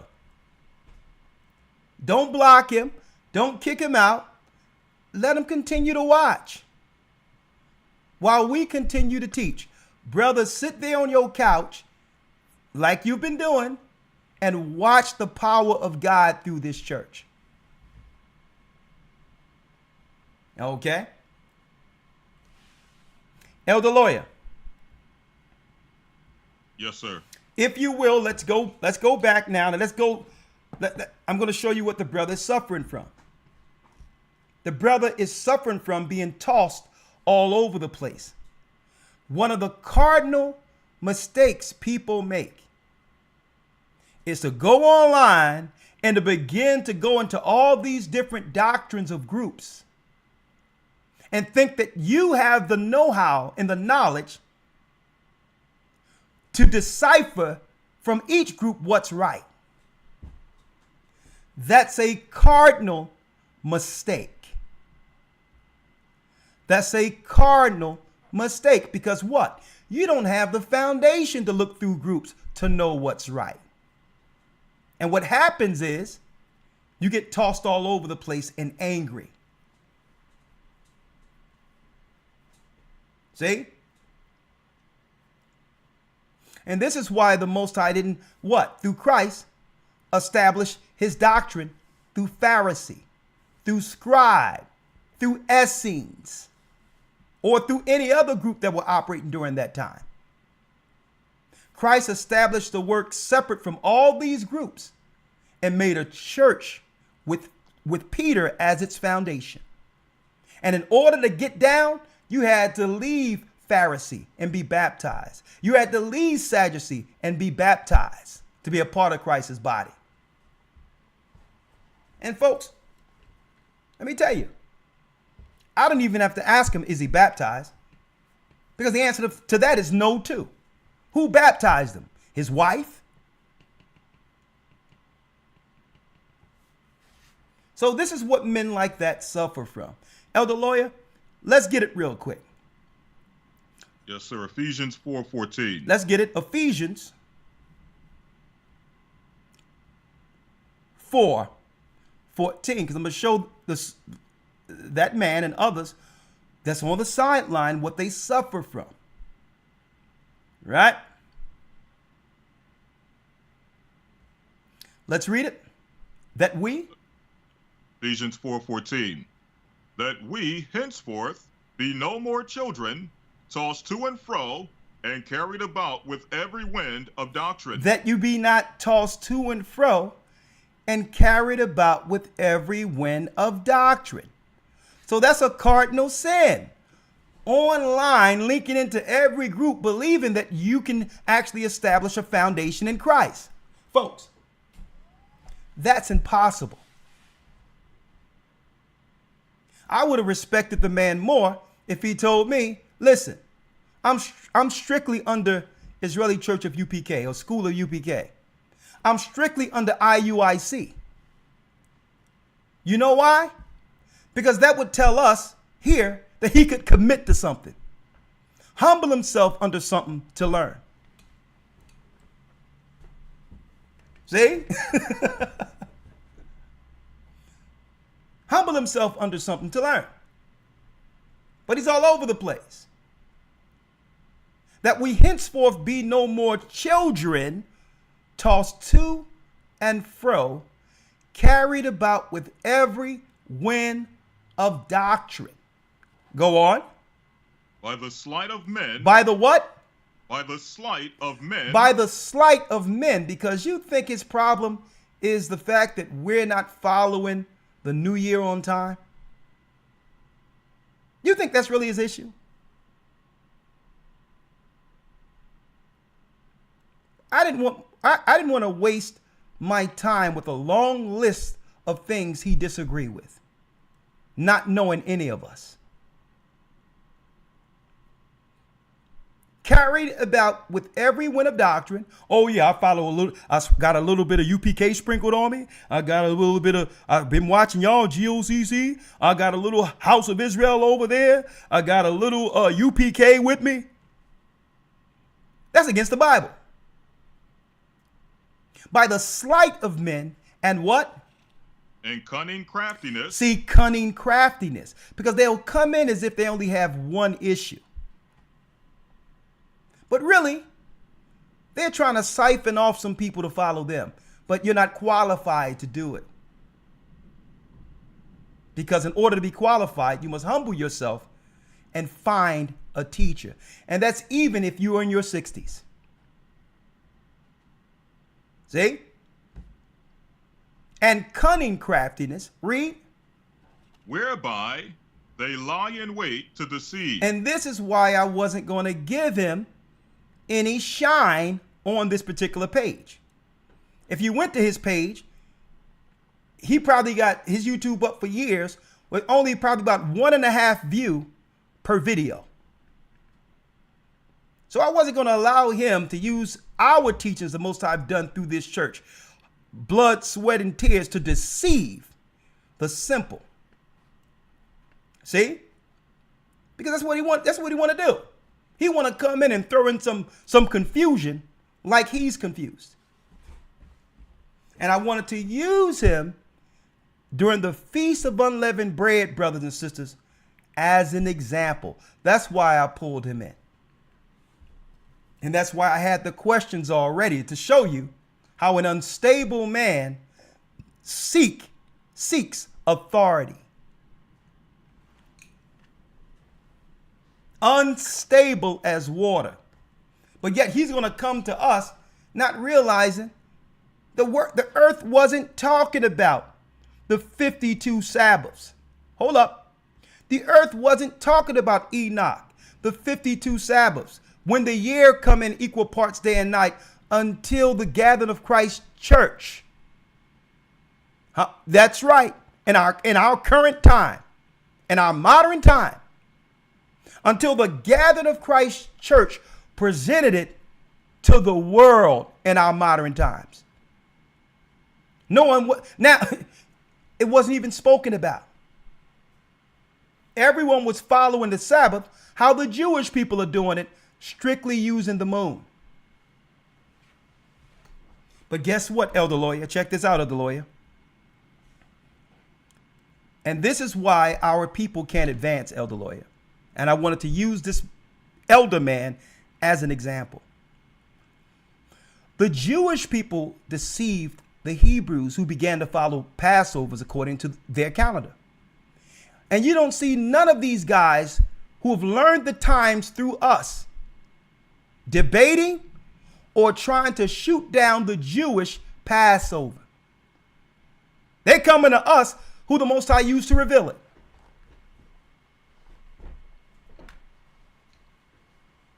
I need you to think about that. They're coming to us.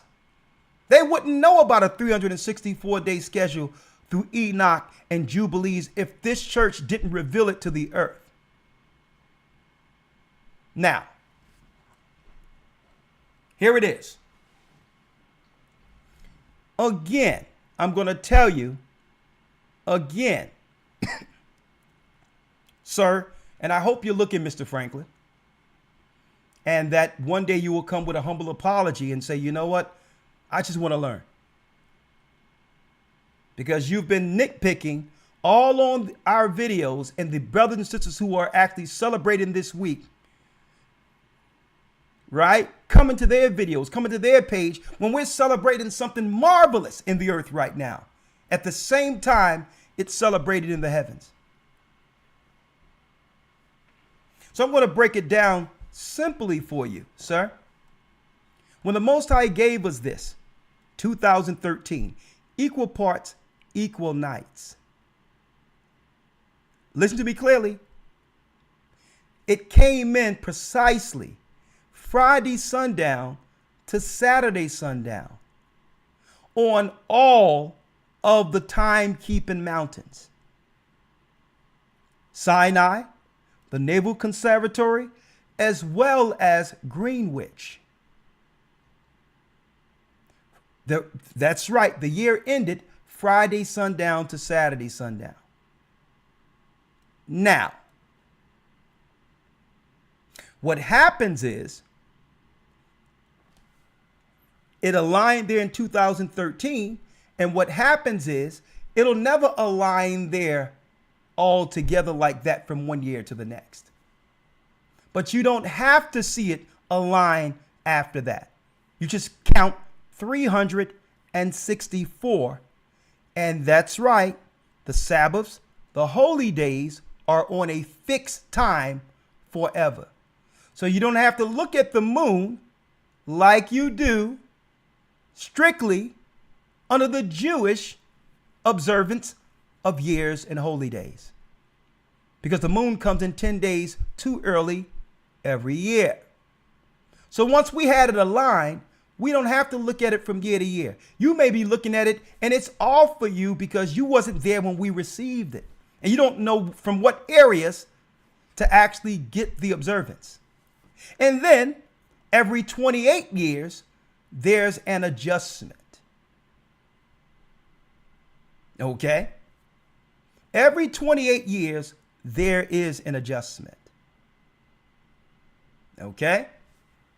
So come to school, learn, okay? And we'll teach it. Elder Lawyer, when one ought to be teachers, let's get it. And folks, some brothers and sisters out there are asking, well, Elder, why do you give him a chance to explain what he found? You know why? I'm going to show you why right now. I'm going to show you why. That's why I posed the questions for him first. He don't have a foundation to debate this. Okay? Let me show you why. He have to bring some works to discuss something like this with me. He has none. Elder Lawyer. Yes, sir. Let's get it in Hebrews, when one ought to be teachers. Hebrews 5 and 12. Hebrews 5.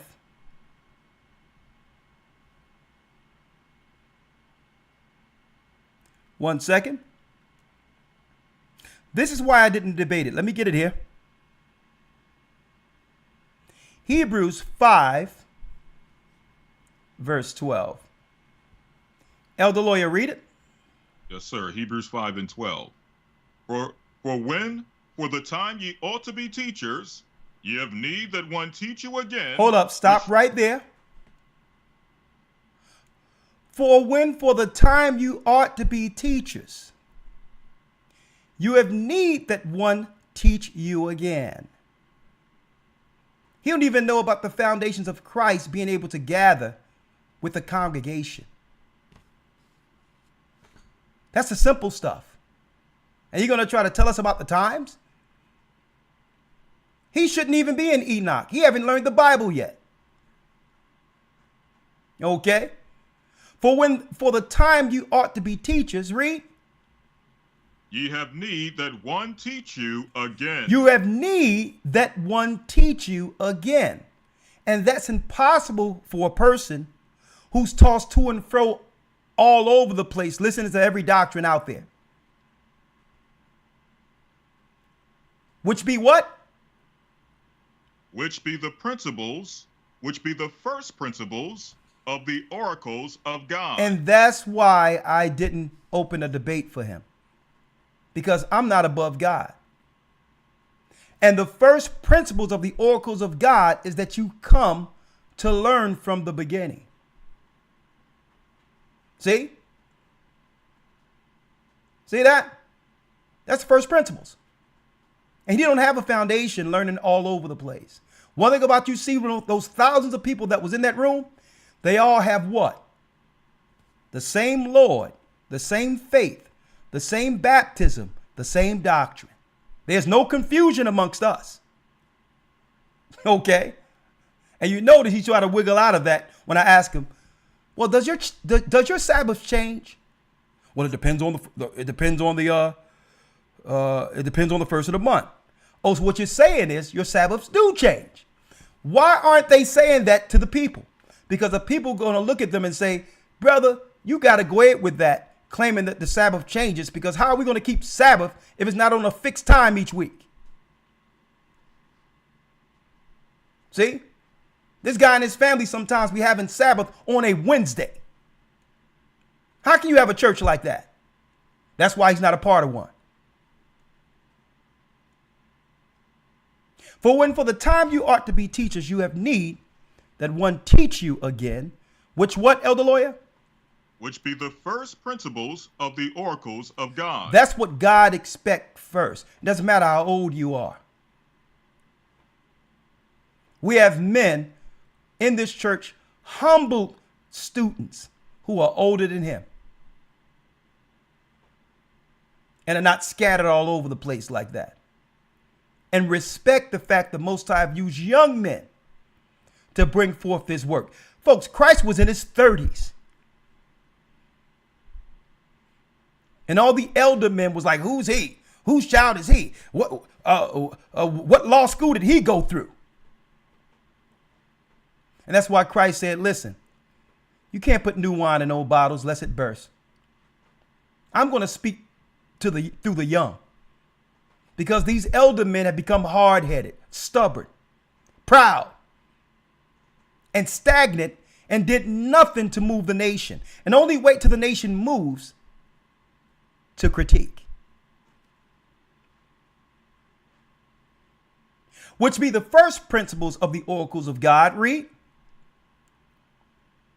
Yes, sir. Which be the first principles of the oracles of God, and are become such as have need of milk. And though, check it out. And it says, and are become such as have need of milk. Read.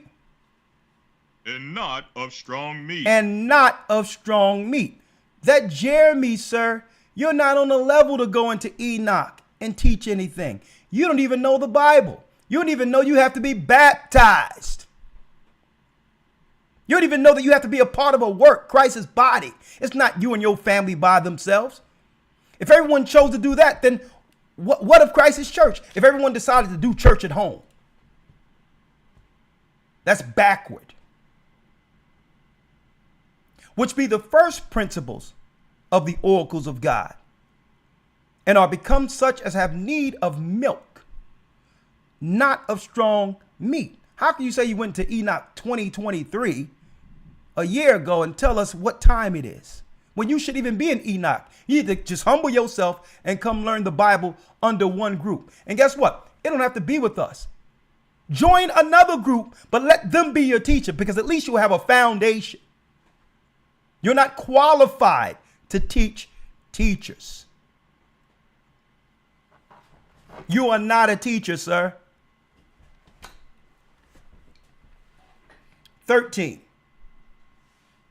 For everyone that useth milk is unskillful in the word of righteousness, for he is a babe. You can be in your 60s, but you're still a baby.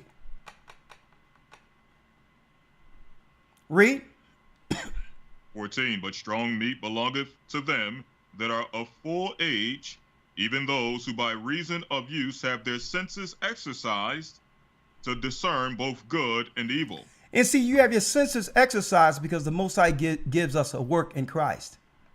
Many people to counsel, to look over, to operate with, to grow not just in the word, but as a nation interacting one amongst another. This is how you get your skills exercised to be qualified in Christ's work. Not next to your closet, in the home by yourself, talking about what you and your family's doing. You're unqualified, sir. The only thing you're qualified to do is critique. So what we'll do is we'll continue our work. We'll continue our work, which is what you're seeing. Let me show you what that work is, sir. Let me show you what that work looks like. Right? Let me show you what it looks like real quick. Hold on. Let me show you what it looks like. Right? We'll do our work. This is our work right here in Christ. Many people came out of the world with no direction, and the Most High led them to this truth, right? So we'll do our work, right? We'll do our work. You're looking at our work. And we'll allow you to do your work. Critique us. And let's see which of us receive the reward from Christ. This is our work. And your work is to critique every other group, because why? They don't qualify for you? Sir, we don't know you.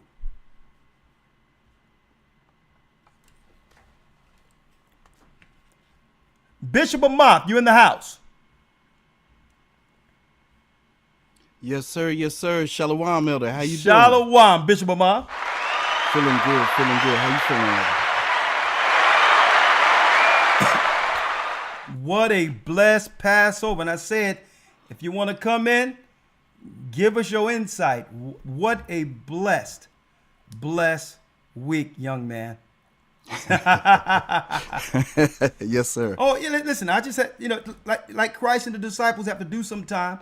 Sometimes you got to put a lashing out there.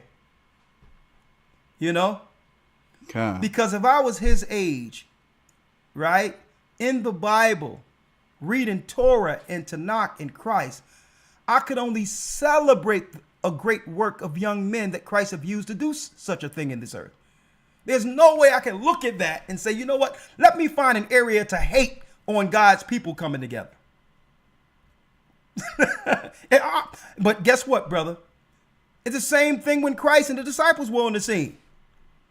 The Pharisees would come, and what did Moses say about this? Always with these whack questions from people who aren't doing nothing. You have to be in a work to understand what work is. See? So that I just needed, I brought him in for an example. And this is why I had these questions queued so that people cannot think that, okay, I'm trying to cut him off. No, I wanted you to see how unqualified he was to speak against a work that's in Christ. Floor is yours. Yes, sir. Yes, sir. All praises. Well, it's like I seen someone in the chat. They said, "What a great time for a distraction," because what happened this weekend was something just extraordinary. I do want to say that it was the most beautiful gathering of people all together in one spot. I mean, the love of the brothers and sisters, the respect of elders, the elders, with interacting with each other. Like, I've never experienced something like this in all my years in the church. And I've been to some good Passovers. I mean, I was there when you first came over in the States and did the Passover all the way up to now. And it's a full circle moment for me, seeing, even the brothers that I didn't get the honor to meet, like Brother Raphael and some of the other brothers. But notice one thing, it's the same spirit. Like, it didn't take long for all of us to mesh together. It didn't take long for us to agree with one another. And to see upwards of 3,500 people in agreement with the same spirit of Christ and really, really operating with one another in a spirit of love and humility. There was so much thank yous to, people were telling me, thank you. When you see the elder, thank you. Bishop, we thank you.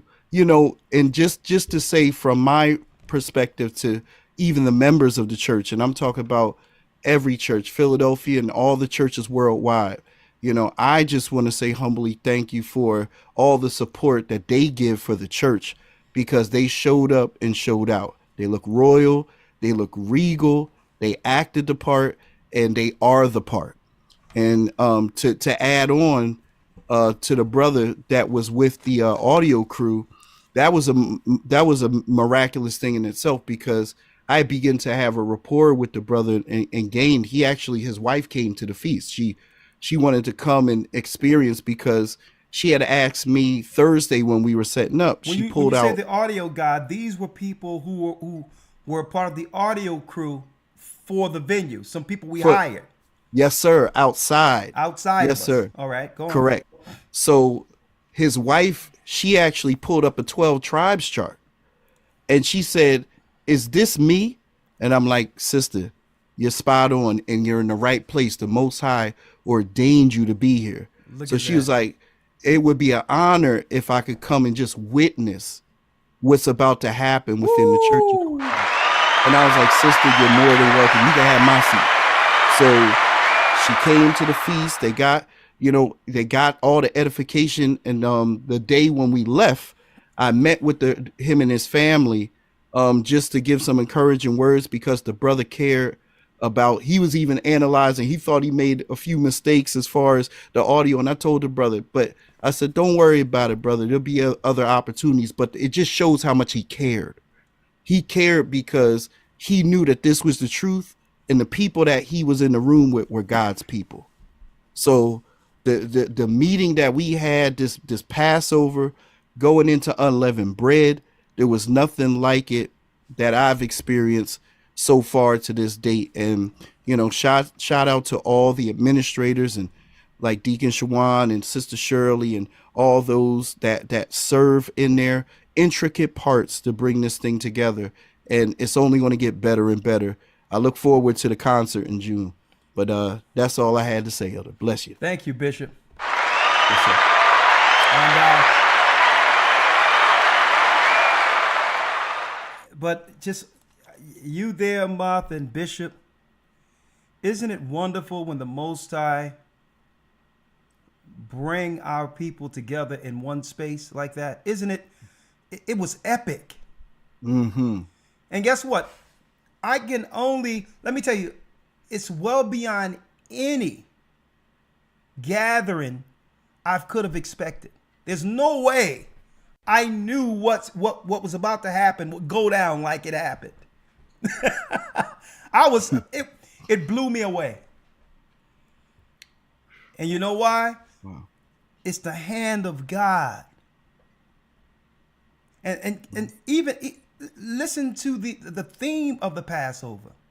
Like Christ, Israel has rose from the grave, has risen. This is prophetic. I'm going to tell you, the heavens are seeing this work and seeing these children.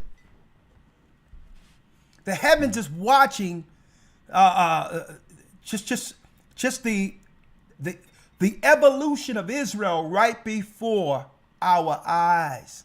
We are living prophecies. Let me tell you, it was well beyond any gathering, anything that I've expected, Bishop. Mm-hmm.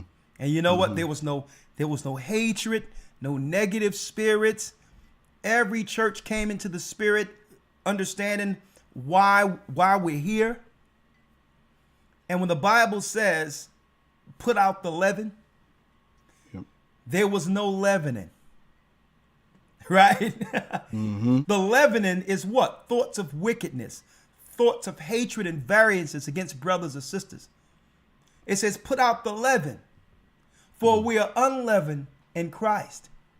So that physical leaven is one thing, but the leaven of malice, wickedness, hatred, variances, folks, I ain't feel none of that.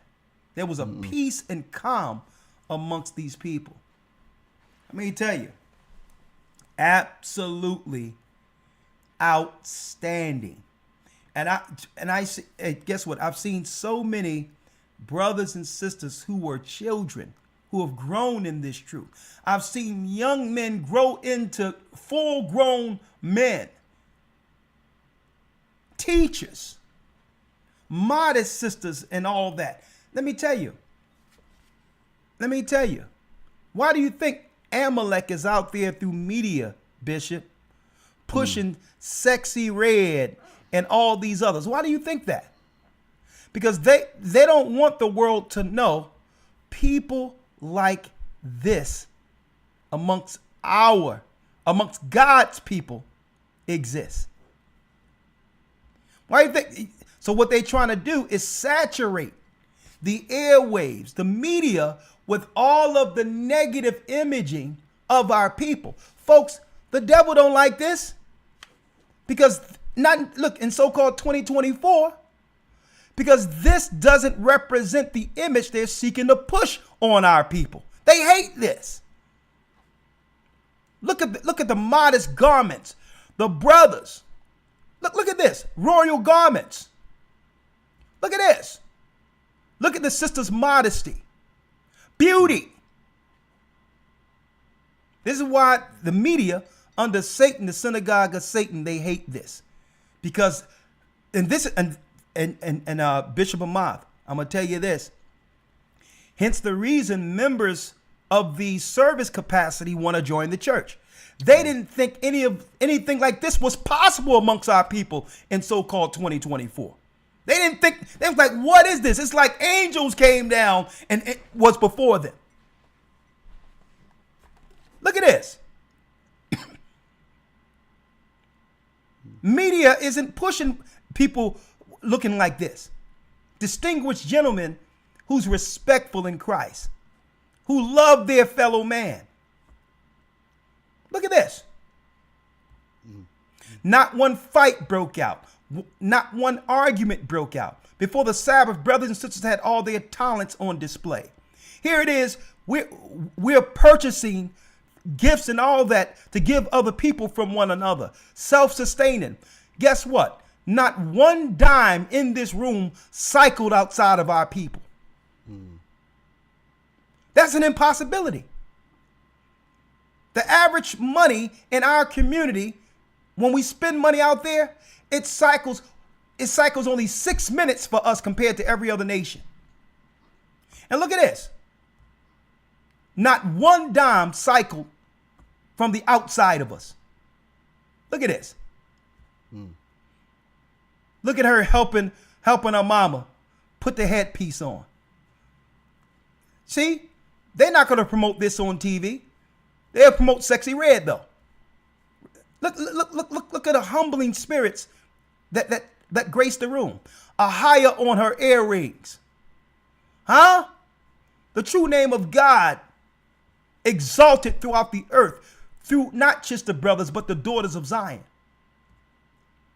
Look at this. A higher. Look at this. Look at this prince. Huh? Look at this. Israelites and Gentiles in the room.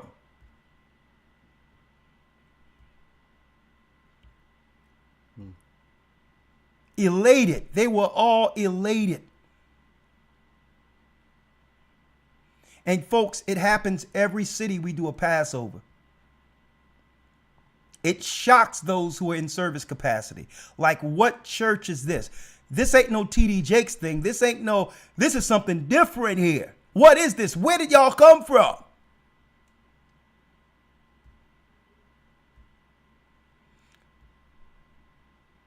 Look at this. People, they're not stealing from their people. They're not out killing the people. They're not defrauding their own people. The world is a better place with these people who converged on North Carolina. The world is a better place with these people. Huh? And you talking about talent. And that's another reason the enemy's mad. That they cannot financially aggrandize themselves off of our talent like they used to. Hence the reason why if we sing a song or cover a song, they'll try to mute or copyright strike our videos. When there's many singers out there who are covering songs and doing their original covers of them and say it's a cover, but yet they don't strike their pages. They say, listen, don't let these guys get away with nothing. Even if they cover a song, strike their page. Look at this. I can understand, Elder Lawyer and Bishop Amoth, why there's so much, and I'm going to put this word out there, hateration. See? But you can just see the people. But you don't think of the work that leads to what we've witnessed last weekend. You can only see the end of it. And if you haven't been in this thing from the beginning, when there was only about 5 or 7 people, you cannot appreciate the power of the Almighty. You can't tell me this ain't the power of God.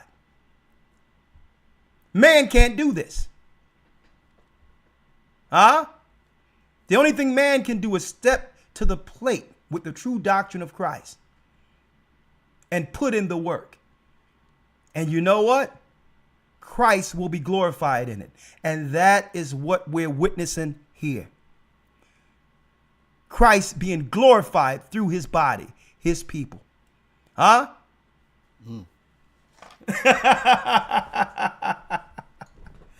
I'll tell you. All right. Look at this.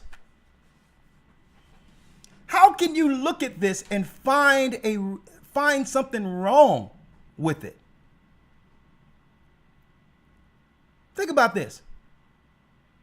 We have other nations who are trying to get down, who are not even a part of the church. And they say, how can I get a piece of this? No, it ain't like that. This is a church production. Okay? You can't get a piece of this. Okay? Just like when we have our truth tour. I mean, our truth concert in June. And I'm going to tell you, elders. Oh, let me put this down. This is why they're trying to cut Kanye West off from actually being able to do what? Throw concerts at their venues. Even though he'll pay for everything. Mm-hmm.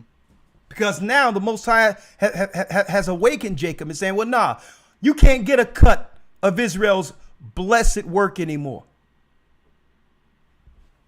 You can't get a cut. Okay? You can't get a cut of it. And the enemy is mad because why? They cannot financially grandize themselves off of our people anymore. This is the church. Everything we do is within the body. What better way to show that we can be self-sufficient and operate as a nation than when we come together and network like that Friday before sundown and begin to interact with each other when it comes to the vending and all that. That money is only circulated amongst us. So, and we're showing an example of how it can be done. Now, what is the Most High preparing us for? If we can do this amongst ourselves. Well, Christ said what? That he comes to establish a government. Right? So now he's given us what? He's given us opportunity amongst ourselves to operate in exchange. Right? We had people with their own farms. They had what? Ahia's honey from their own bees. They came with honey. They came with all types of, I mean, you're talking about soaps. You name it. Herbal soaps out of this world. All clean and organic products. Well, guess what? Guess what? When we come amongst these people in the wilderness, we'll be clean. We'll be clean. We're talking about soaps. We're talking about body oils. I mean, we're talking about, you name it, people with their own farms. This is what a government being raised from the ashes looks like. It's not just going to church. Christ's church is a body. That body is the remnant that will be what? The nation Christ used for government. See, you can't get this in the room by yourself trying to wonder when it's Passover. Now there's more. Look at this. Look at this. Look at the band. Let me tell you, and the band brought it. Out of all the years, man, this band sound, man, it was absolutely immaculate. Mm-hmm. The sounds coming from this band. Look at this. So, of course, the enemy is going to hate. And I know people say, well, Elder, I mean, why'd you bring someone in that can put a damper on things? I did it intentionally, folks, because I want to show y'all what's out there. Who can hate after a celebration like this? That's why I brought him in. To show you what we've always been up against. Why our nation could not advance in the past. Waiting for guys like that who does nothing. Who can't participate in nothing. But can only come at the very end when a work has been established to critique it. And I wanted people to see this is what we're up against. This is what Christ was up against.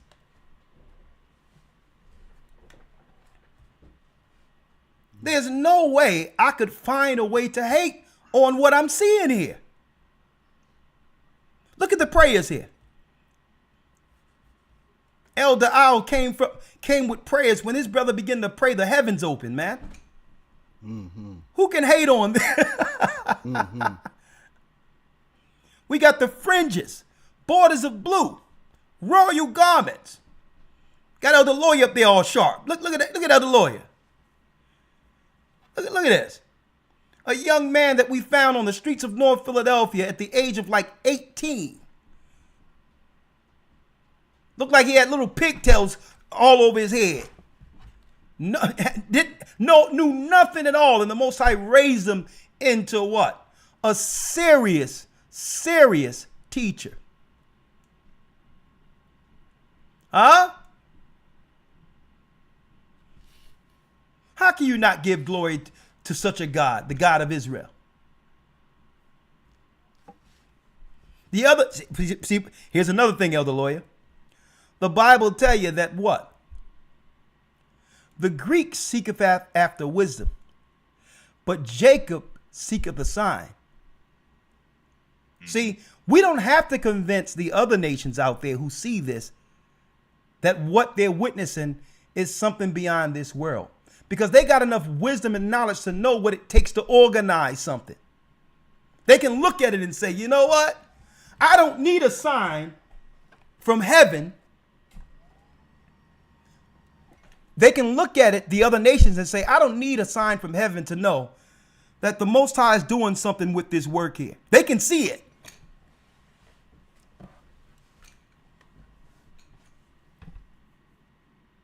But not some of our people. Look at this. Look at our people. Stage 360 all the way around. Look at the young babies here.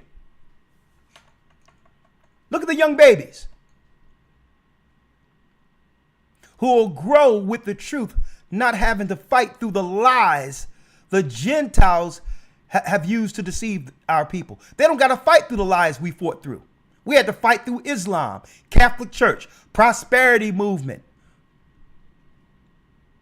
the conscious community. We had to fight through all that crap to find the truth. And look at our children. They will be raised as nation babies. Folks, the sister with a comic book, the Promised Seed Patriarch's comic book, showing Abraham and what he had to fend against. Moses and Christ in the same book for children.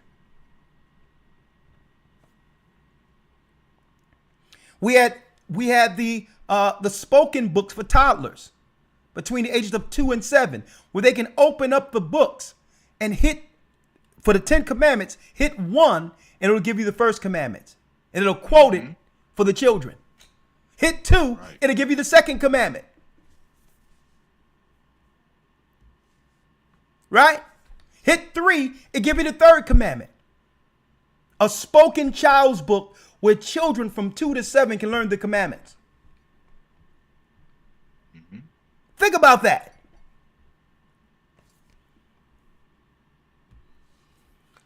Look at this. Look at this. Look at this.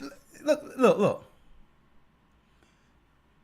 Tell me the mom and dad didn't deck out this prince here. Huh? And folks, they've deceived us with Disney showing the Prince of Egypt being East Indian and Middle Eastern looking and all that. And how do you know that? Look what happens when our people put on those garments. That tells you in of itself that they can't be the people. They can't wear garments like this and get away with it and do what we do. Huh? Look at this. That's how you know that Prince of Egypt garbage showing East Indians and all that is a lie. They can't do it like this.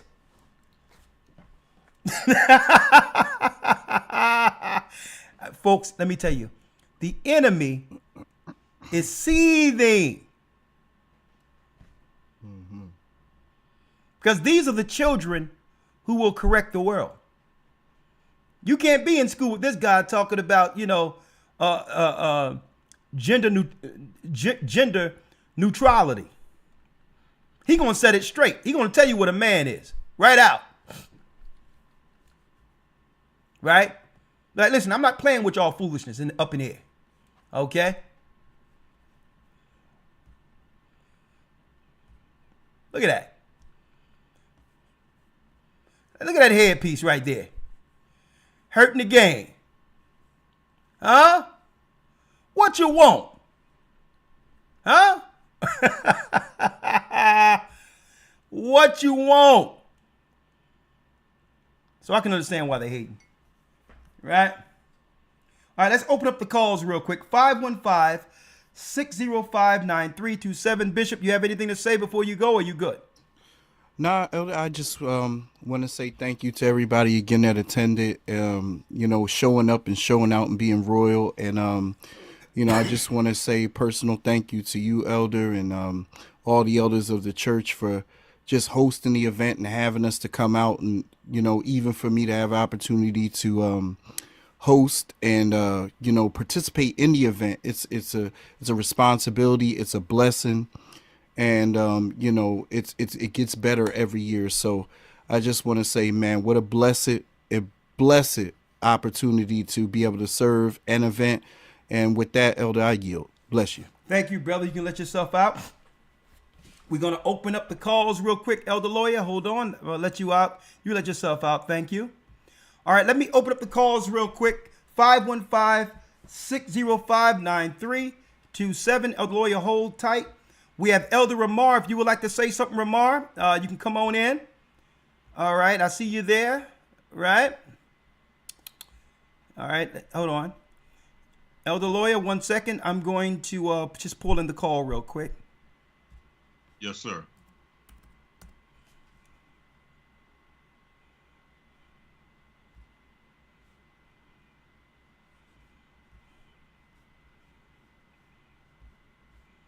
One second. I just added in 1 second.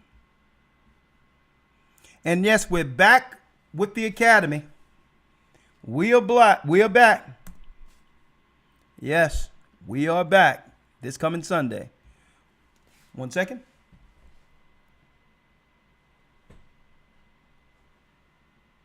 Blog Talk Radio. Welcome to Blog Talk Radio. Please hold and you will be able to listen to the show. 1 second, and we'll pull in the calls starting with John, who has a comment. One moment.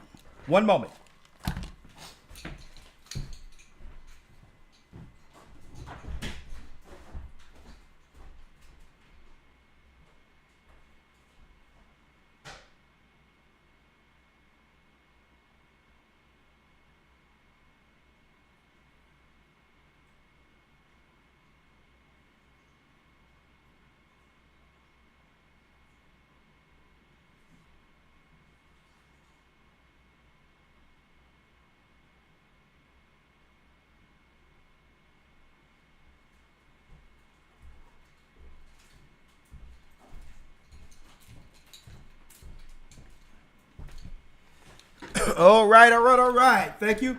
515-605-9327. Let's open up the calls. We having a Passover recap. Let's go. 316 area code. Shalom, Elder. Shalom, Elder Ricard. Shalom. How are you? Doing good. Just wanted to recap on the Passover experience. This was my wife and I's second year being able to make it in person. Your we name? had our baby girl there, 9 months old. My name's John. Sorry. Okay, go on. I had our 9-month-old daughter there with us for the first time. Last year she was in the womb, but it was a blessed time. Was able to get my sister and her 4 kids there for the first time this year, and it was just really a blessing. Last year in Cleveland, we was like, man, this is good. Like, there's no way it can get any better. This year in Charlotte, it went even higher. And my wife and I, we was saying last year how our first Passover in person felt like a family reunion.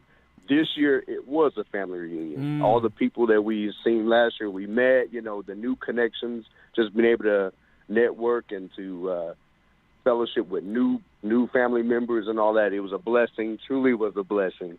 And I said to my wife last year, I said, we had no business missing these Passovers. We ain't missing another one.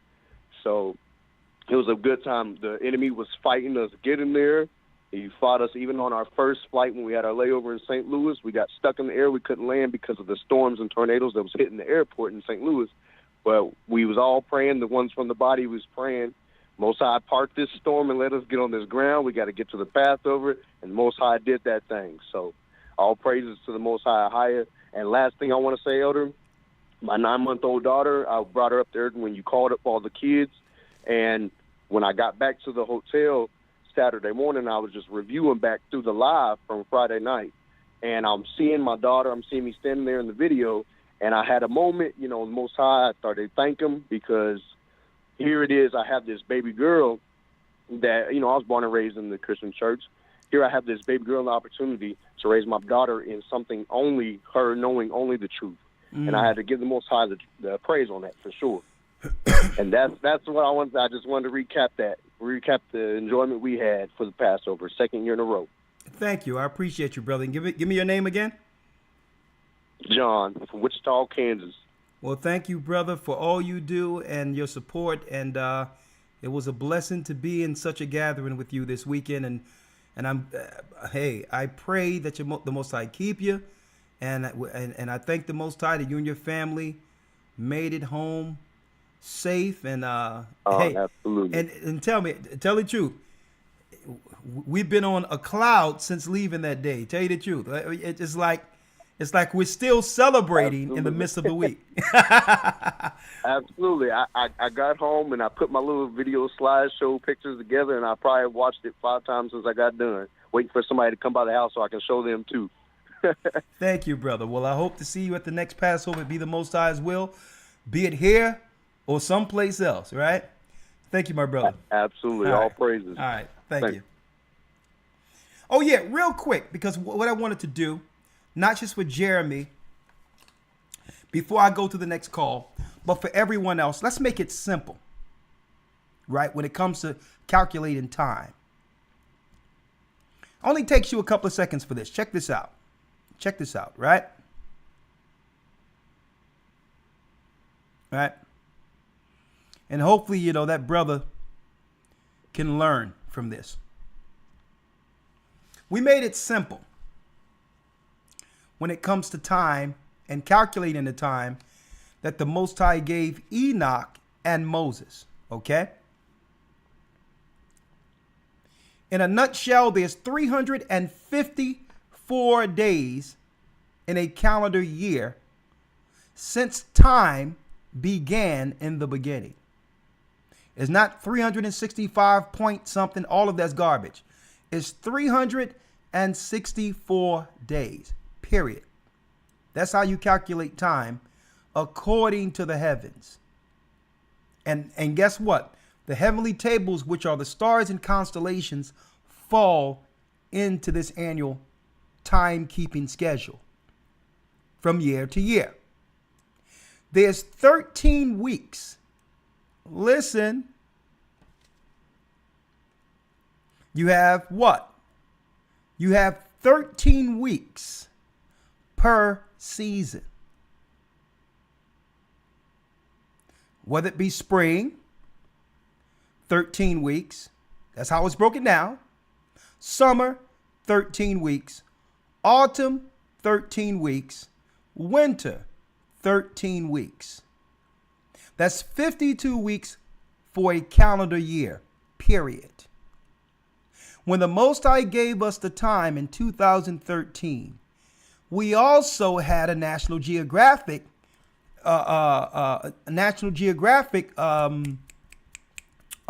editorial piece that broke down that the Catholic Church lied to the people concerning time on purpose, so that they can have what? So that they can have their spring solstice fall on a Sunday every year in celebration of the goddess a star for Easter. The goddess a star for Easter. So they did that intentionally. Right? When the Most High gave it to us, it was equal parts day and night on all of the mountains that was scheduled. Greenwich, Saudi Arabia, as well as the Naval Conservatory. Okay? So since he gave it to us where they all align, there's no need to adjust it every year. Now, when it says new moon here, it has nothing to do with the moon. This is new month, which means it's an intercalary day separating one season from the next. You have 4 of them. We had equal parts night and day right here, which ended what? Saturday sundown. Friday sundown to Saturday sundown is the last day of the week. It's also the last day of the year. So when you count 14 days from equal parts night and day, the 14th day in the first month is Passover. 14 days from winter. It's quite that simple. And that's why our Passover doesn't fall when the Jewish people do it, because they're doing it wrong. They're following the moon only when the moon followed the sun, which is a solar, what? A solar clock. You cannot have a clock that operates with only one hand. So they're going off using the moon alone. So 14 days from the winter, according to the time given to Moses and Enoch, is 14 days from the end of winter. Period. So you got 13 weeks, 30, 30, 30, 31. Then it goes to summer. 30, 30, 30, 31. Right? 91 days. 30, 30, 30, 31. 30, 30, 30, 31.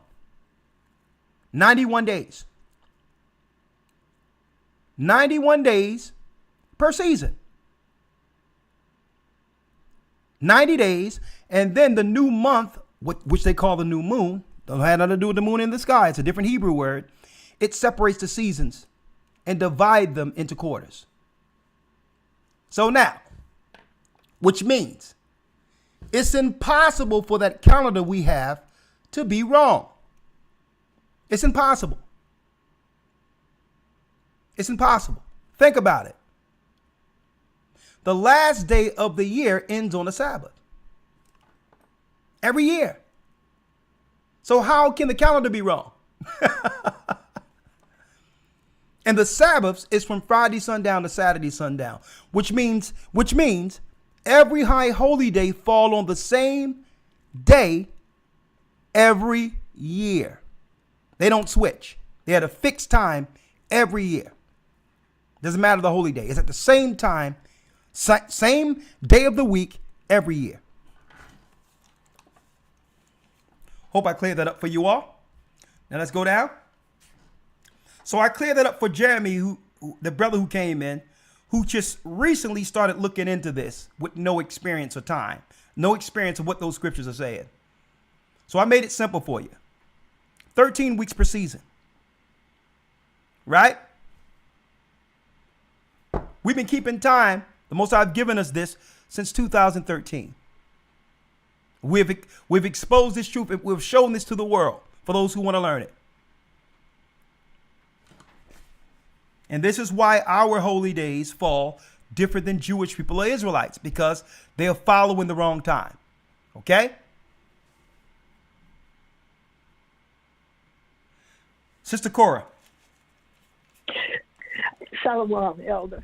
Well, Shalom. First of all, I'd like to comment, as you were talking about calendars, I just like to point out that, I was looking at the calendar on my cell phone and computer and everything else, and they talk about the days they talk about. When you click on a certain day, it shows the days for Ramadan, Diwali, and every other crazy thing. It doesn't mention anything about, it said nothing about our Passover or our Purim or anything like that. We are completely ignored on all the calendars that they publish out there. So it's good that we do have our own calendar for that reason. So, but like I said, God's children are the children of the world. That's the way we're treated. You're right. On this.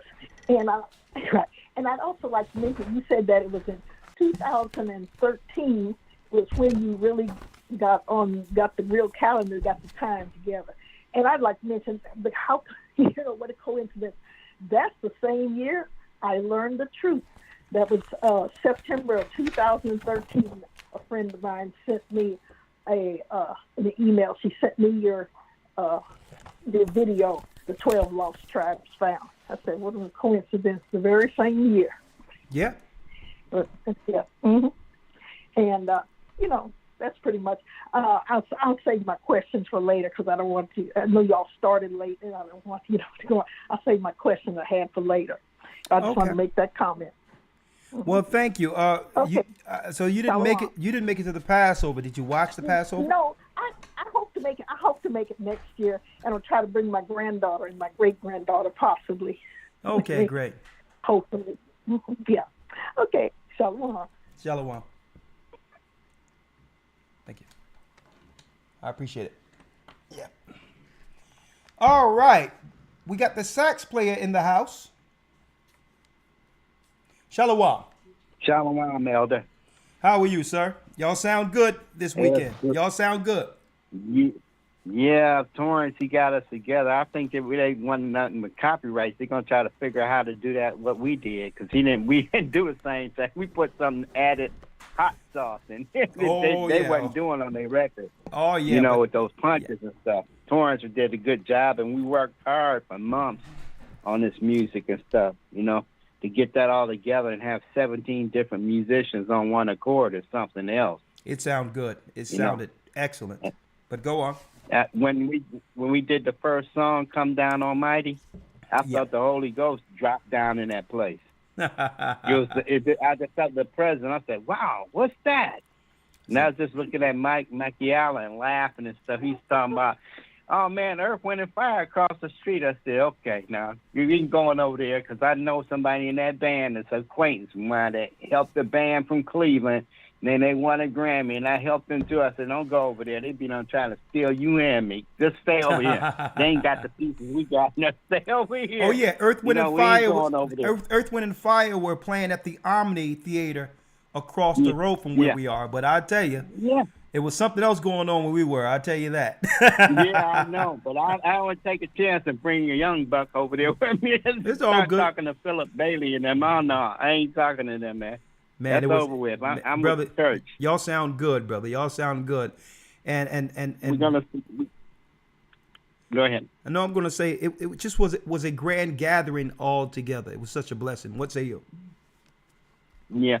I just wanted to give condolences to James. We had lunch together with Torrance and the two guitar players and Sister Cola with her husband. I got to hug him. I got to talk to him. When they did the thing, the Billboard Awards down there in Dallas, and Torrance let me come down there and play. Hey, I got to be with them and eat with them. They're beautiful people, man. Beautiful. Oh, yeah. All of them. Them people in Dallas are very special. Yeah. And Torrance is special. And I'll give a shout out to Sister Rebecca with the choir. She did an excellent job. And Sister Shirley also. Yeah. These people, and Bishop Amon, I don't know, man. That guy, he's a knight in shining armor. Those clothes, man, he be wearing there at Bishop Amon. I'll be waiting to see what he's going to wear. Every Passover. Hey, did you see REI and his brother? Look like they stepped out of them two. Like they stepped out of an episode of the Game of Thrones. They had fur coming down. I like Israel. Okay, no one do it like that, right? But thank you, brother. But I just say one last thing. Before I came here, I was practicing and everything like that. I had to go to the hospital. I had cramps all over my body. I went to the doctor. They take my blood. They did X-ray my chest and my ribs, and they said, "Oh, ain't nothing wrong with you." Good. Get to the Passover, everything's okay. Elder Bishop Amon said everybody went through something, but we got there.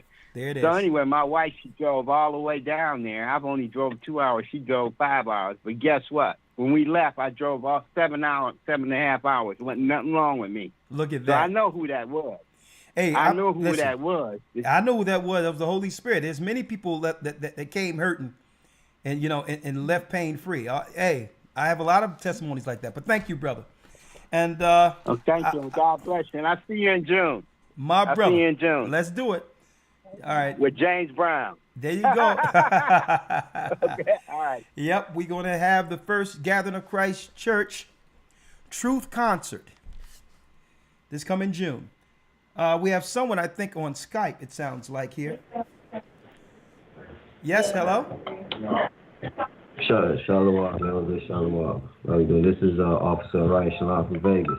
How you doing, my brother? Oh, I'm doing blessed, Elder. I'm doing blessed. Man.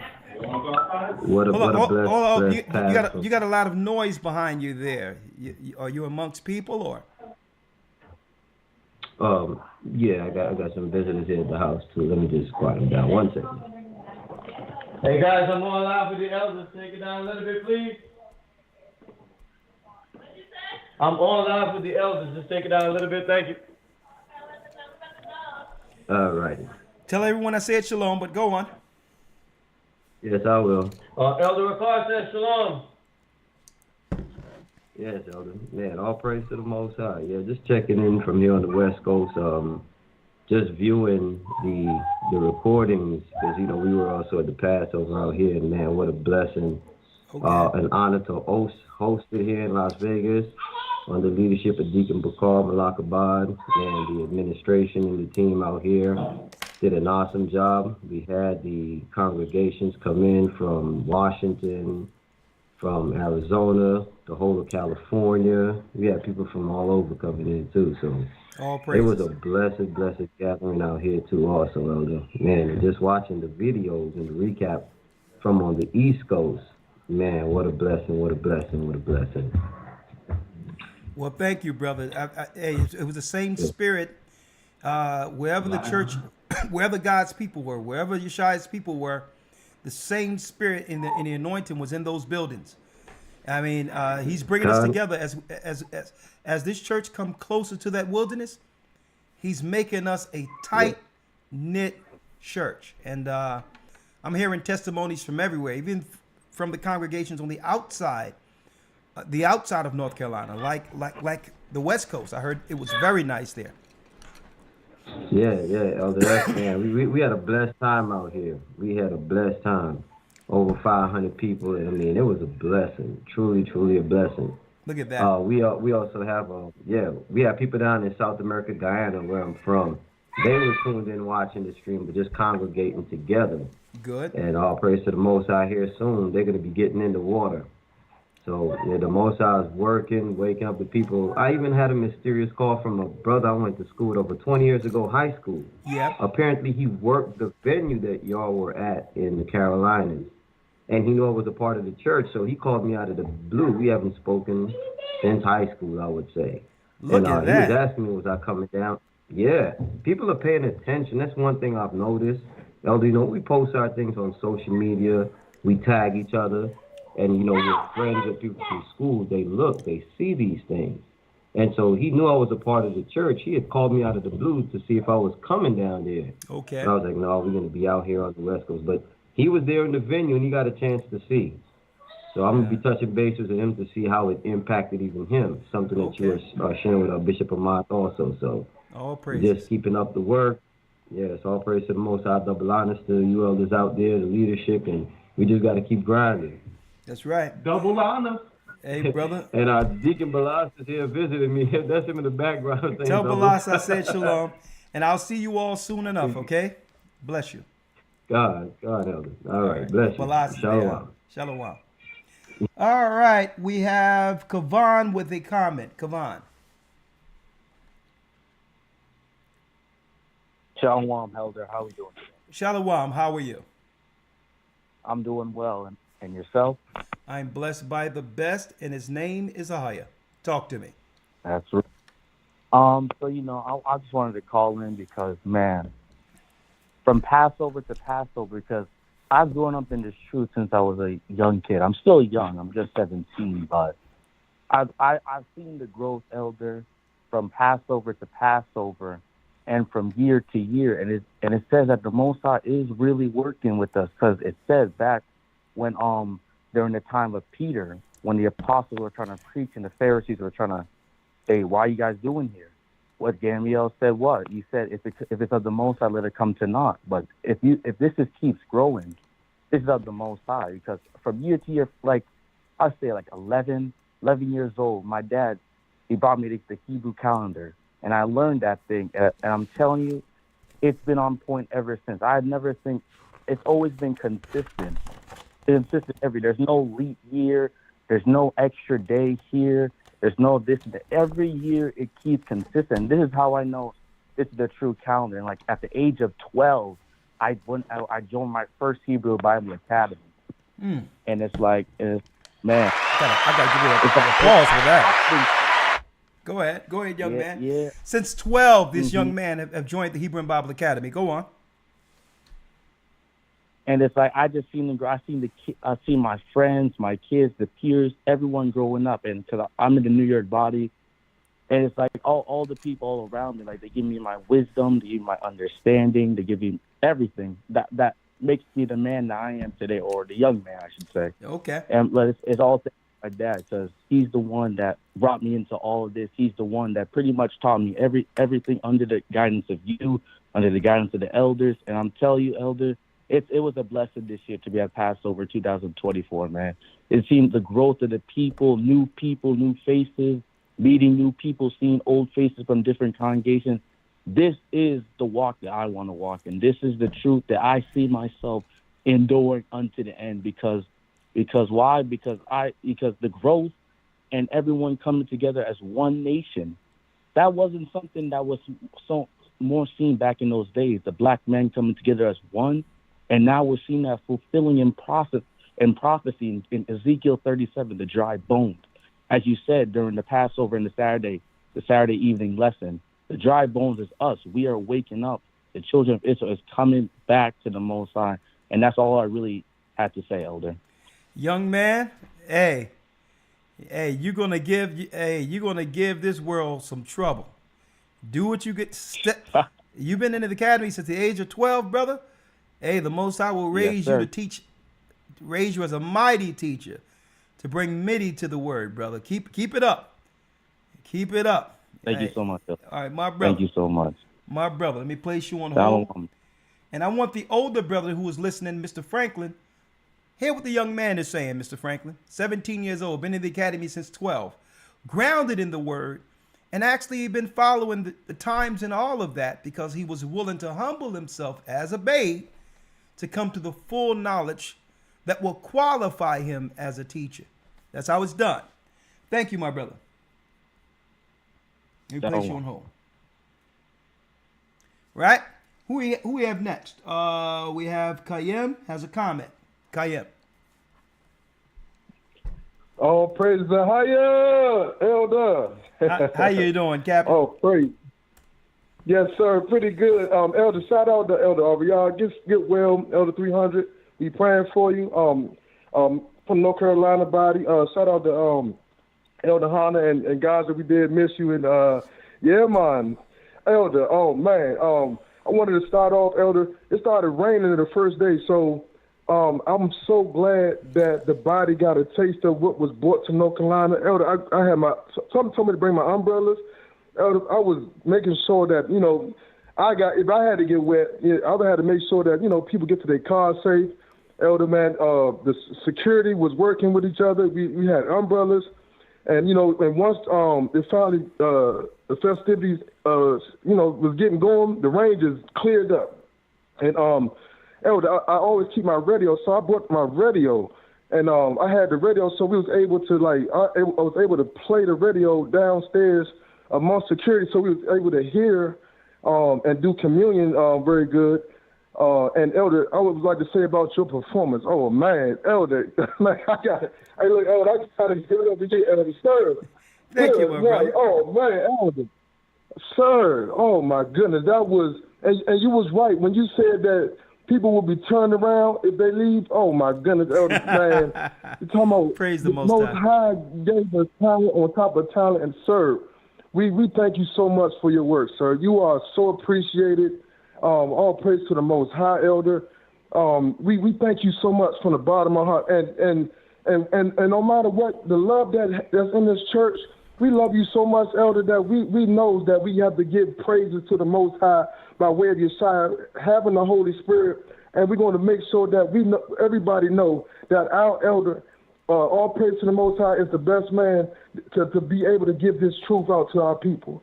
And I'm so glad that we are able to witness what we witnessed this week, Elder. It was nothing like this. And I went to my first Passover last year, but I was watching it previously. And thank the Elder Hana, he had a ticket left for me, and man, it was wonderful. And I'm gonna turn up, Elder. I'm gonna always show that energy. And I met Deacon Hazak, and I took a picture with Elder 300, and you know what I mean. And I'm definitely gonna see you next time if it's the Lord's will. And thank you so much, sir, because that performance was just amazing. To see that the Most High said, you know what, now, sir, we know that you can make it in the industry, but you know what? I need you.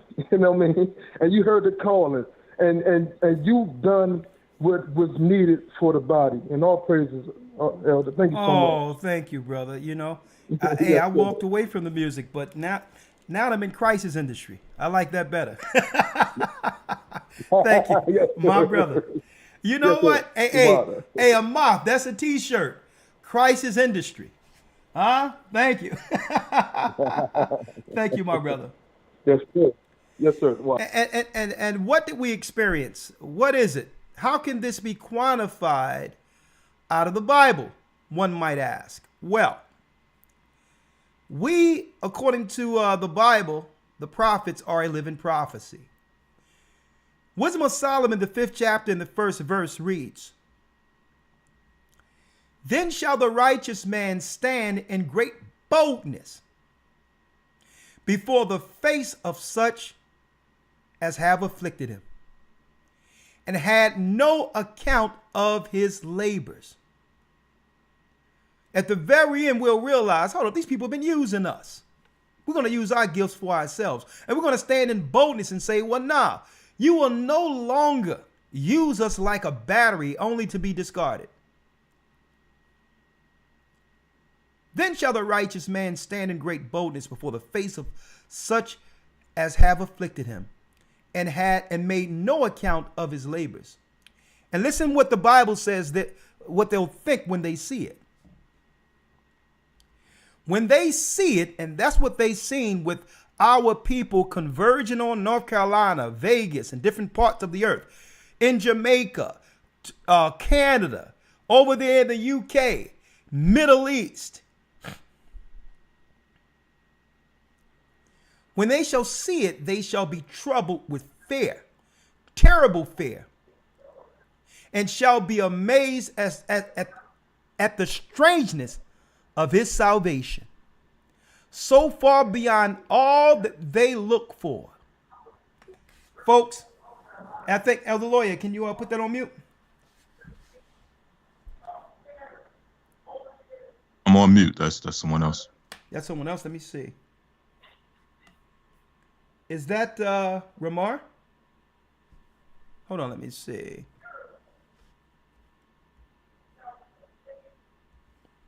It can't be anyone else. It's only you there. And hold on. Hey, Ramar, can you put that on mute? There it is. And it says right here, with terrible fear, and shall be amazed at the strangeness of his salvation, so far beyond all that they look for. Folks, they had no idea the children of Israel would organically come together. Organically, right up under their noses. Like, guess what? You even have the apologetics and all that, right? They're all trying to chart how many people that are leaving the Christian church and are now our people claiming to be Israel, as if it's a problem. They're looking at it as if the Christians aren't doing a good enough job. Well, no, they don't need to focus on us because we're law keepers. Focus on the LGBTQ movements. Focus on those who follow a religion that puts down Christ. Right? Leave us alone. Okay? So they are amazed because there's nothing they can do about this. Like the Bible stated, when they shall see it, they shall be troubled with terrible fear. This is why they hate the awakening of our people, because why? It's a testimony. It's a testimony to them that they no longer, it's a testimony to the earth that the Jesuits have no more power over our people through your false satanic doctrines. That's why they're frustrated. No. Anytime our people come together for ourselves, they want to call it a cult. No. The world is a cult. The world is the cult the Most High have saved us from. Huh? Then shall the righteous man stand in great boldness before the face of such have afflicted him, and of such have made no account of his labors. They have never paid us for building their empire. But you know what? It's okay. It's okay. Christ bringing the payment.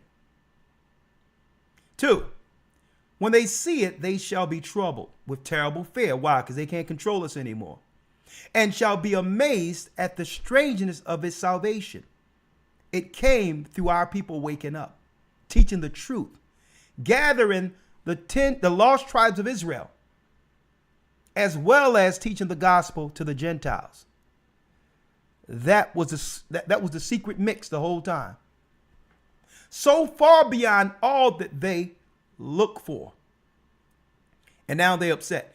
They're going to try to do false flags and all that and blame it on Israelites. Watch. They're going to, that's their next move. Is to do a false flag and have it where someone is wearing a garment of a camp or something. Watch what I tell you. And they repented and groaning for anguish of spirit shall say within themselves, that was he whom we had sometimes in derision. Boy, let me tell you, they felt so good when we were operating in ignorance, seeing them as the righteous, seeing them as the people. That's why they're always pulling up on our bumper trying to figure out what we're doing. Listen, mind your business. We good. So let me tell you, it pains the Gentile nations to see us self-sufficient operating without them. And they repenting and groaning and anguish of spirit shall say within themselves, this was he whom we had sometimes in derision, and a proverb of reproach. Yeah, we used to be able to trigger them by calling them the N-word. You can't trigger us by calling us the N-word. Because we'll come back and tell you Acts the 13th chapter where it said the disciples were called niger. You just call it nigger. So what are you saying? The disciples were black? So you can't even use the trigger word against us no more without our people teaching you that we're the Israelites. Huh?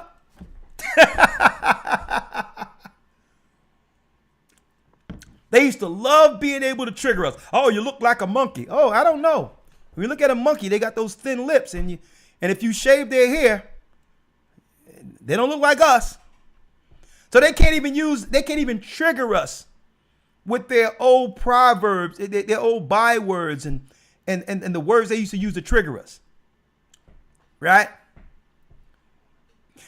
You look like a monkey. I don't know. Monkeys got little noses, thin lips, and when you shave their hair, I don't think that looks like us. All right. And then it says, at the end of it, they're going to call themselves fools. We fools accounted his life madness and his end to be without honor. They thought we was going to what? They thought that we were going to stay on the bottom, trodden down forever. They thought that we were going to, they thought that we were going to stay on the bottom. Woe is me as victims. We're like, no, we're no victims. Nah, we don't need your help. Okay. We don't want to hear the underprivileged line anymore. So that you can come in and just do what? Come in and destroy from the inside. We good. Then it says, we fools accounted his life madness. This is why the media is trying to push debauchery amongst our people, like Nas X, Sexy Red, when they represent only a small minority in our community. This is the devil throwing everything against the wall, hoping it will stick. What I seen last week at the Passover, that's the true image of God's people they fear. And then here's the thing I want to bring out. Then they're going to say, how is he numbered amongst the children of God? And how is his lot amongst the saints? The Pope lied to us and told us that the white people were saints, that Mother Teresa was a saint. Yeah, in order for them to lie to us, they had to lie to you. They made you believe that Christ was a white man. So you're going to look at it and you're going to look at that Bible again and say, you know what? These are God's people. Right up under your nose. Let me tell you, if they knew that this would be the outcome of our people having that Bible in these churches, they would have taken the Bible out a long time ago. The only reason they kept the Bible in play is because they made people believe that they were the chosen. As long as they can use it politically to be the authority, guess what? They love the Bible.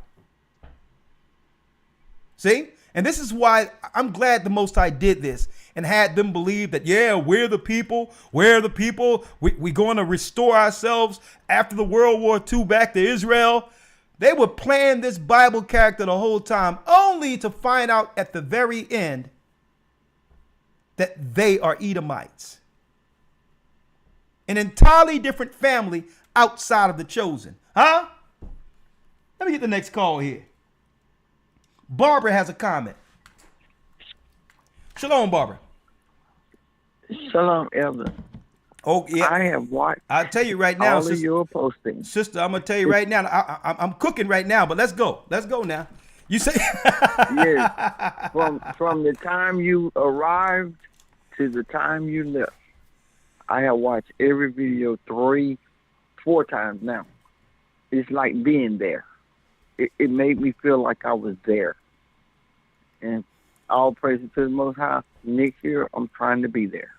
Oh. It was awesome. Awesome. Thank you. We welcome you. All praises be to the Most High. All of those names that y'all call Aria and all, I got to see their faces.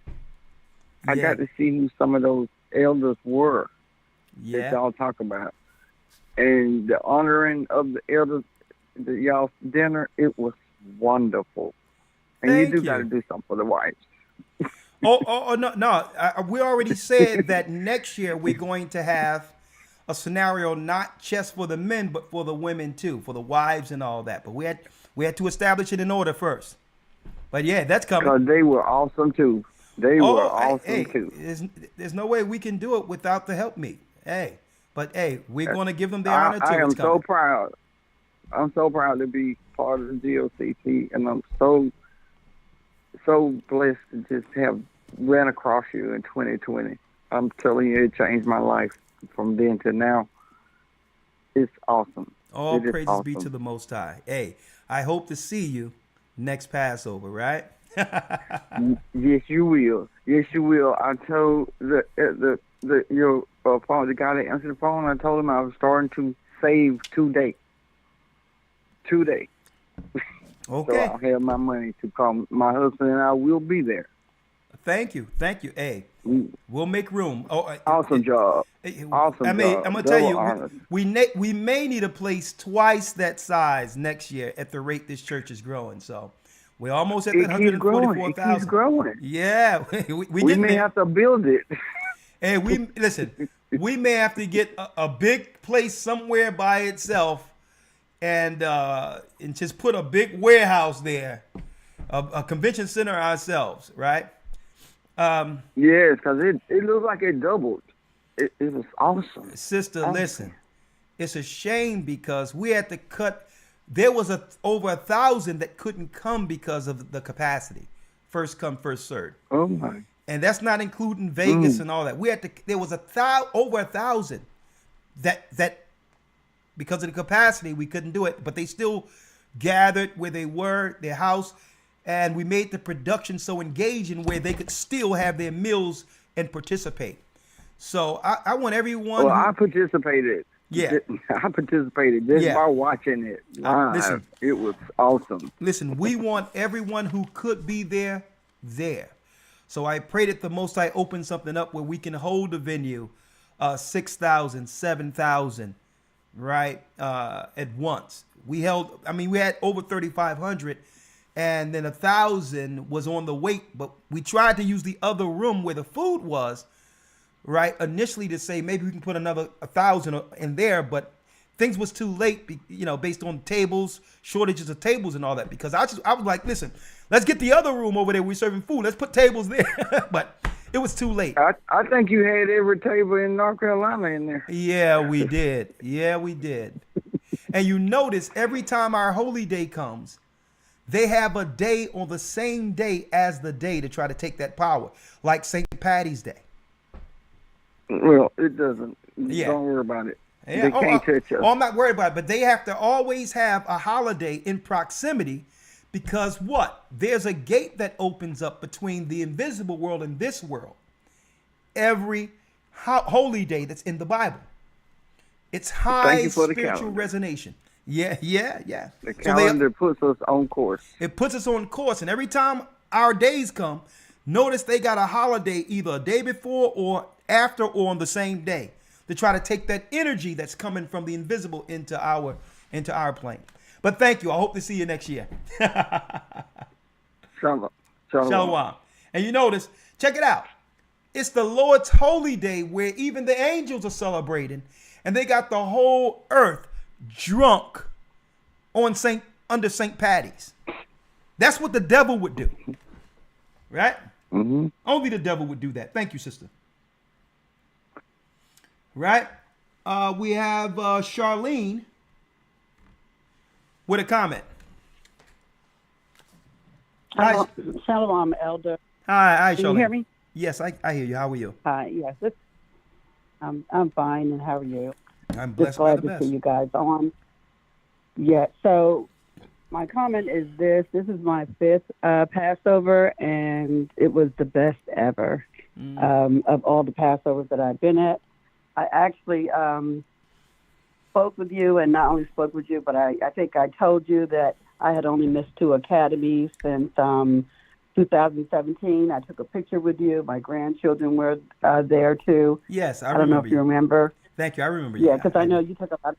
Right. So, I just have to say this, dealing with a brain tumor and surgery and all that since 2022. Okay. My focus has not been that good in my mobility and stuff, but I have to apologize for being out of order. And when I say that, I say, I cut in line. I did ask the sister that was from the Charlotte body, but then I wasn't aware of the people like behind her. And I just want to apologize for holding up the line because your security mentioned that to me. And to you and Elder Lawyer, I just want to say, and the saints, that I'm sorry about that. My focus and everything was really off. And sister, I was no, struggling. sister, no, it's not right because no need I'm one for of an the senior apology. saints. No need for an But apology. I'm one of the senior saints in the body, and I think Yeah. like this, we have to have order. And not only that, I didn't understand. I heard it all my life about out of the mouth of babes. And then when I actually came into the truth, I realized how important that was.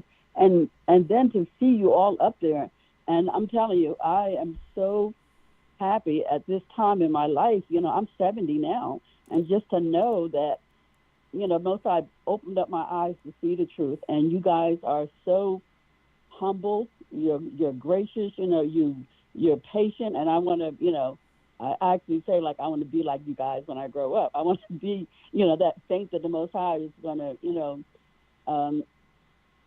I'm trying to do the best I can, you know what I'm saying? And I know that when I feel like I was wrong, I need to say that. So I just wanted to let you know that, and just apologize to the saints that, stood there patiently waiting, and just happy for the truth, and I just thank you all.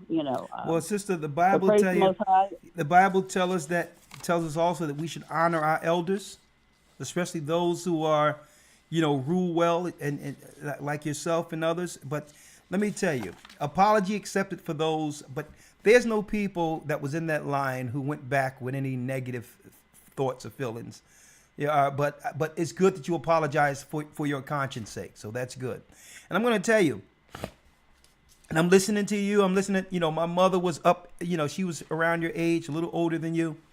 And hey, through the mouth of babes, I'll never forget where at the end of my mother's life, I didn't know it was the end, but it was near the end. I'll see her again. And I'm sitting there with her, and she's looking at me. And she says, Junior, that's what they call me, Junior. Says, Junior, I always knew you was going to do something. I didn't know what you was going to do. But she says, I'm so proud that you chose to walk with that Bible. And my mother, I think about her all the time. And she says, this is something different. She says, I love you and keep on doing it, because I didn't know what you was going to do, but this is different. I'm like, Mom, I'm like, thank you, Mama, but do I have a choice? This is all I got. And it's to sacrifice for God's people. The world is over. And to be a part of helping build a nation within Christ's body in the end times is surreal.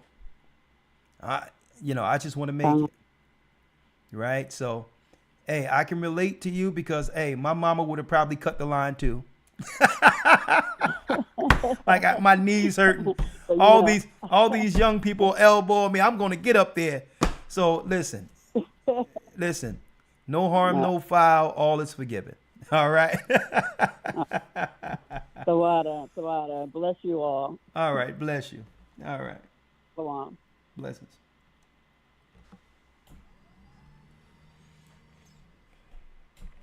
This table going up and down. Come on now. Let's see who we have next. Shahana or Shawana. Oh, Shashawana. Shalom, Elder. Sashawana. Sashawana. Shoshana. Shoshana. I'm sorry, they got a W there. I'm sorry, but go on. It's okay. Shalom, Elder. How are you? I'm doing well. Floor is yours. So I'm with the Orangeburg, South Carolina body. Yeah. And man, Elder, oh my goodness. This was my first Passover with my husband, and it was an experience that we will never forget, Elder. Okay. Oh my goodness. You can just feel the Holy Spirit throughout the entire place. Like, as soon as you walked in, the order, the people, everybody is just smiling from ear to ear. You just feel that walk through the entire place. It was just amazing. And it was just so beautiful seeing all the different tribes of Israel under one roof. And like, oh my goodness, the lesson, Elder, top tier. All praises be to the Most High. Beautiful. That lesson was beautiful, Elder. The performances, and it was just simply for people in such a peaceful light, And I did meet you, so I was excited about that, and seeing Elder Lawyer and all the elders and everybody. And the enemy did try to mess with my husband on getting up there. But, we were like, man, listen, we're not missing this Passover for nobody. Good. I'm glad you made it. So we drove back and forth every night, and we made it, and it was just so beautiful. But, Elder, one thing before I get off, your song, Bye Bye, Elder, when you did that hat trick, I was like, look at Elder. Oh, no, I think I did Am I Wrong? It was Am I Wrong when I did that. I did but I don't. No. But Elder, that song was beautiful. Thank you. And man, when you hit that high note at the end and you got to the wilderness, I was in tears. Like, man, he hit that high note like that.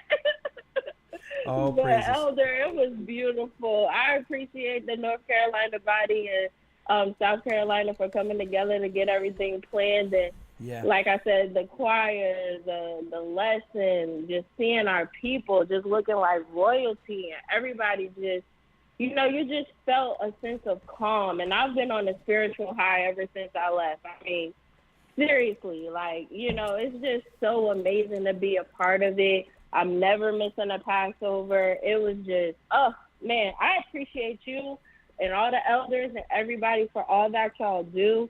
I mean, it just shows how our people can come together and be united and stand together for the Most High. And I just appreciate all of you for everything that you do. And I yield with that, Elder. All praises. Thank you, sister, and I hope to see you at the next one, if it be the Most High's will, okay? Thank you. Most High will, and Shalom. Shalom.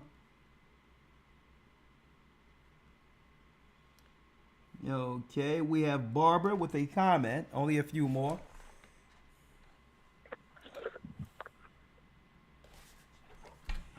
Yes. I had my comment. Yes, Barbara, you have a comment? I had my comment. Oh, I'm sorry. Okay, thank you. Going down, only a few more. Kay has a comment. Kay. Shalom, Shalom, Elder Rakar, How you Elder doing? Lawyer. How you doing, Kay, from the I'm other doing side of good. the pond? Yeah, I'm doing good. It was my first Passover that I made, actually in the flesh.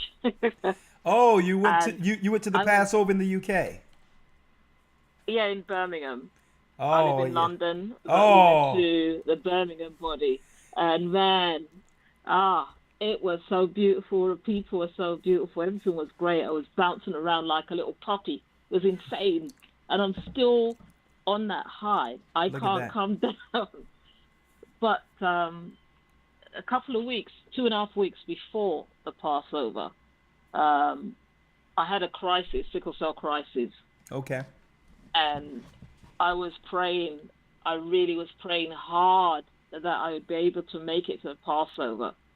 And the Sabbath before the Passover, the Most High took all the pain away and I was fine. Look at that. But the Wednesday before the Passover, the Wednesday morning, I had another crisis, sickle cell Okay. crisis.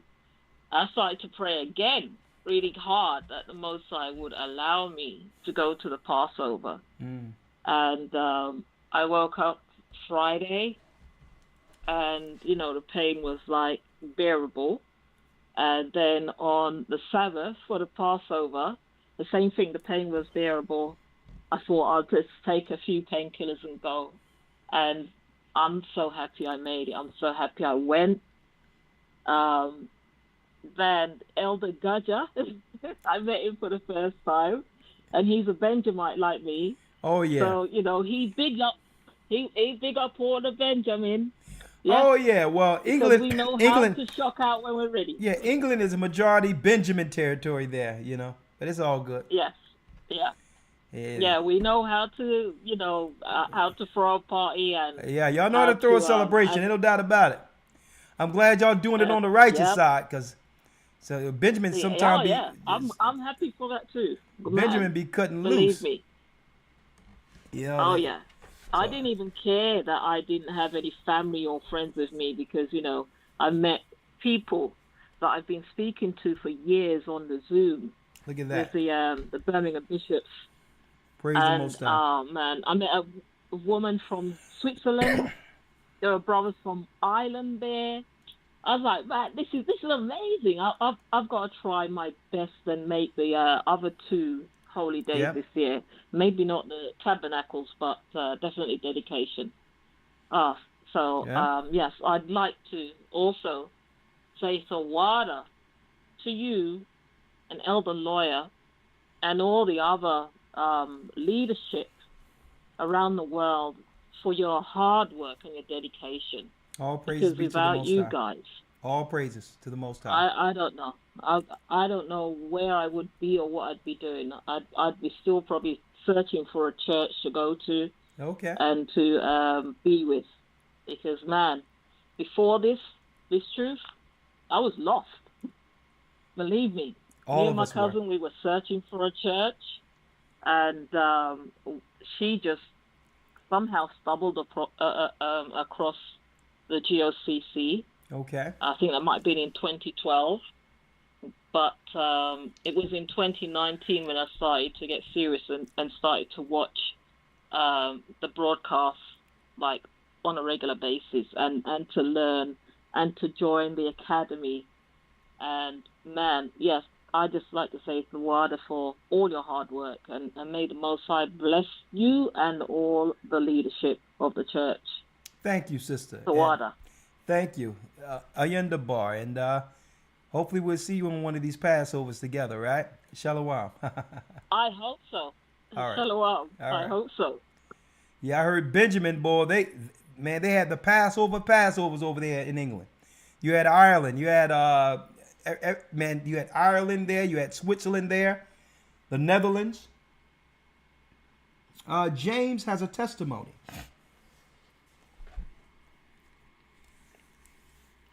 Shalom, Elder. Shalom. Shalom. Let me get your testimony in before this thing cut out on you. Talk to me. Okay, yeah, it's gonna be a quick one. Yeah. That Friday morning, I ushered for like 7 o'clock to 11:15. Thank you. And I want to say I'm with Carolinas, and I'm under Al Hannah. Yeah. Elder Al Hannah and Deacon Tubinall. Yes. They the best. They're the absolutely best. Yes. I love them. Great men. But my testimony is that Saturday, when your phone breaking up every other word. I can barely hear you. my daughter, she has eczema. Okay. And what it was, I had went out to the car. She was ashamed to come in. I was trying my best to get her to come in, and I knew the Most High was in the building. Because as soon as I went out to the car, it was an Edomite family. They was stunned how we was dressed. So the guy had came up to me. He had a wife, had 2 sons, and he came up to me. He was like, "What kind of event y'all having?" Because I guess it was a game event right across the street at the Passover. He was going to his car with his family, and he was so stunned how we was dressed. We was all in all white. People was going in the building, coming out the building, going to their car. So he was stunned with his family. He was like, "What kind of event that we having?" And I smiled at him, and I was like, "We having a Passover. We're having the Lord's Passover." And the wife looked at me like, "Wow!" Like she was stunned.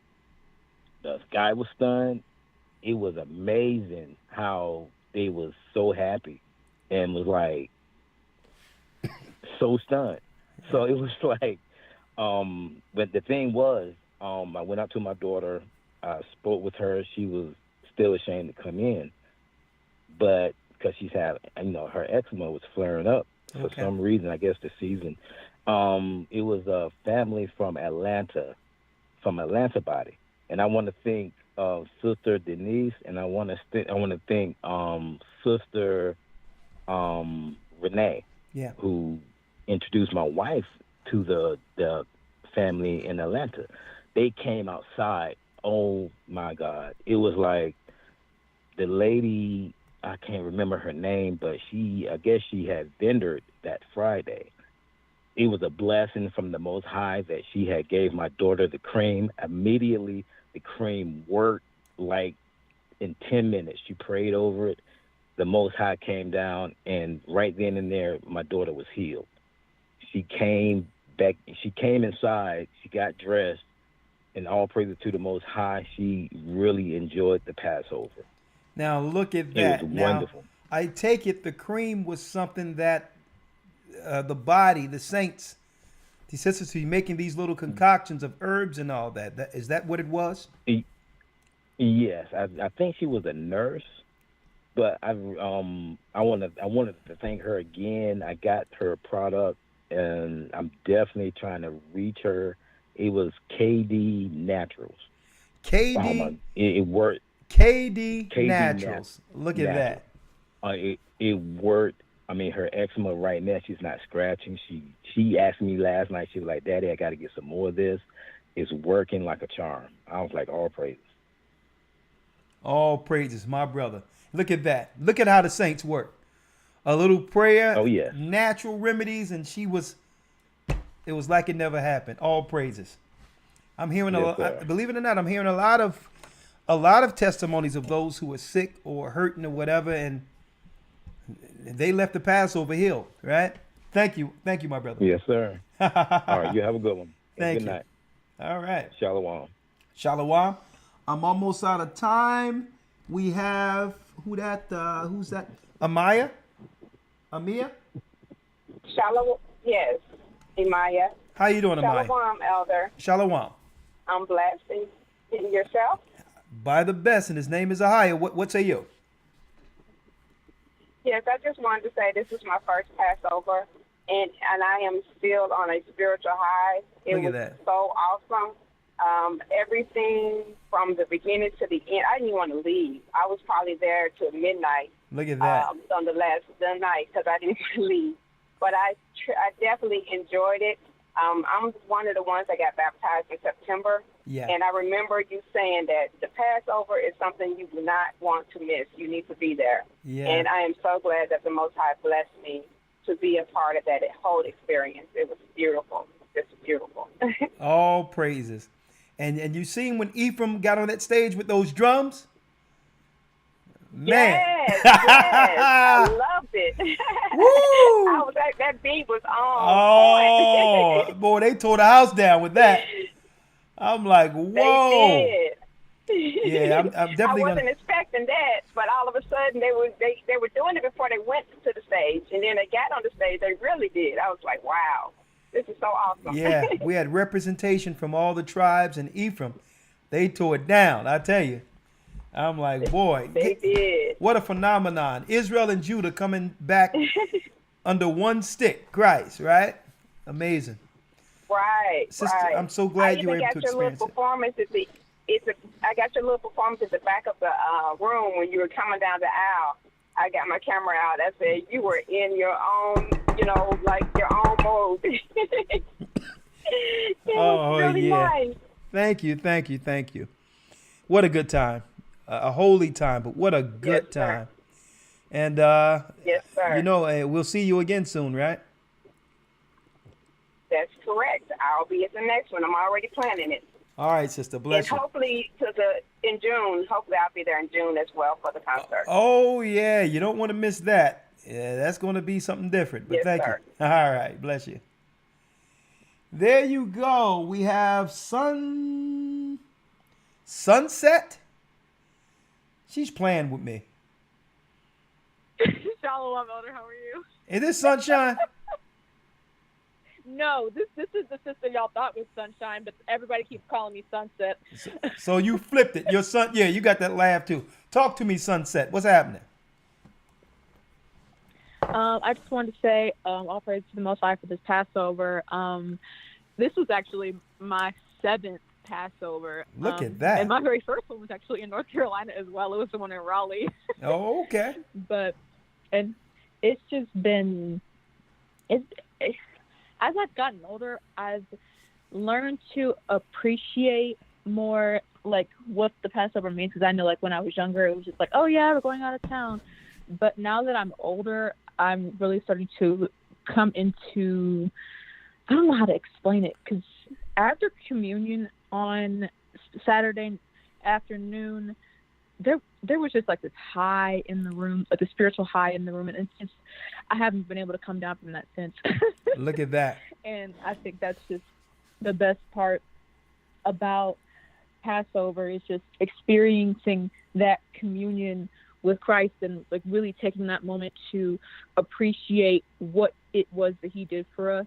Yeah. And everybody, I'm from the Cleveland congregation, so we was all in the back like, yeah, let's go. But it was a really beautiful experience, and everybody was coming over and talking to us like, yeah, we would have had it in Cleveland again, except y'all had all the snow. Yeah. Oh, believe it or not, we came this close this close to having it in Cleveland again. But the Most High, but I'm gonna tell you, I'm glad it happened where it happened. The weather was just right. I mean, just everything. It's where the Most High wanted it to be. I'll tell you that. It was perfect. Yeah. And I'm hearing the same testimonies with the other Passovers. The one we had in Vegas for the West Coast, over in Canada, Toronto. You had hundreds there. You had about 500 to 600 over on the West Coast. We had thousands upon thousands where we were. I mean, you had the upward number, probably 1,000 or more, somewhere in that around the UK with all the body that's there. London. I mean, man, the Most High is, hey, we're inching quite close to that number. I'll tell you that. Before the Most High sealed these saints, right? Well, thank you, sister. And like you said, at first it was just a get together, a way to get away, and a mini vacation. But when you come of age, you start to realize the significance and importance of what that Passover meant, with Christ being our Passover. And yeah, so. And I wanted to actually magnify that with the lesson. And I believe that carried over to what was going on amongst the body when I was like, listen, we're here because of Christ, right? Right? So it was his sacrifice that have given us this opportunity to gather his body. Right? We're part of his body. So, yeah. And you see that young... I was 15 at my first... You was 15? Yeah. Remember when I had I was 15. I'm 21. Remember when we had that young little boy there? He had to be nothing but 4 or 5 years old. And I said, what you want to do when you get older? He says, I want to do the work.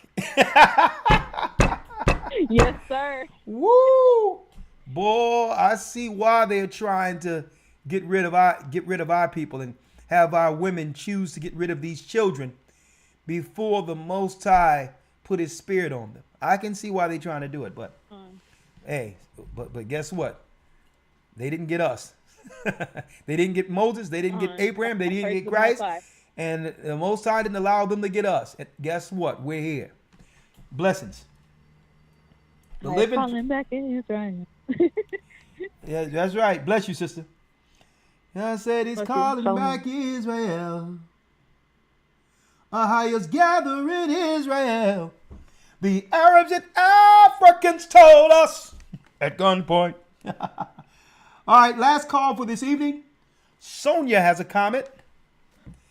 To gather our wives and children, then sold us. Shalom, Elder. How you doing, Sonia? Hey, I tell you what, my voice is coming back. Man, I killed my voice this weekend, I tell you. But it was worth every let me tell you, it was worth every scratch on my throat. It was worth it. Talk to me. It was worth it. I just want to say this was our first Passover. Yeah? But yes, it was our first Passover. I was baptized in 2018, and I started watching GOCC online in 2016. Okay. And my husband wants to be baptized. But we came to the Passover, and it was wonderful, absolutely wonderful. I love the sisters that I met. Everyone was so kind. It was just beautiful, absolutely beautiful. We walked in to Sabbath, Passover, and I just felt so light, and everyone was so pleasant and it was just wonderful. And then we walked actually into the room where, the tables were set up, and my husband looked at me. He said, "Do you feel that?" And I looked at him. I said, "Huh?" He said, "Do you feel that?" And I was like, "Yeah, I do." It was just light. It was kind of regal. Yeah. And it was very spiritual. And it was just wonderful. I just want to say Tawada. And we don't want to miss another one. We said that on the way home. Well, sister, when we come together like that, the angels encamp round about us. The Bible. That's right. Yeah. The Bible. The angels camp round about us. So when you say you can feel it, hey, we weren't alone. We was one with the heavens. We were one with the heavens, celebrating while our high priest from on high, Christ, did the ceremony from heaven. So yes. Yeah. When I walked in the room, sister, I felt the same thing. You know what I felt?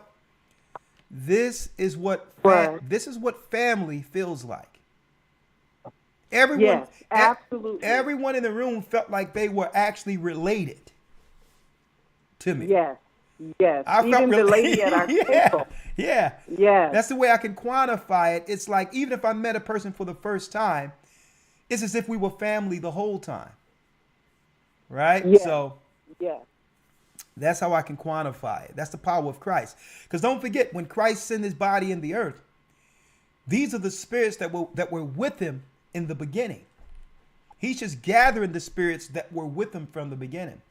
And he brings that to our remembrance. That's why we feel so comfortable with one another.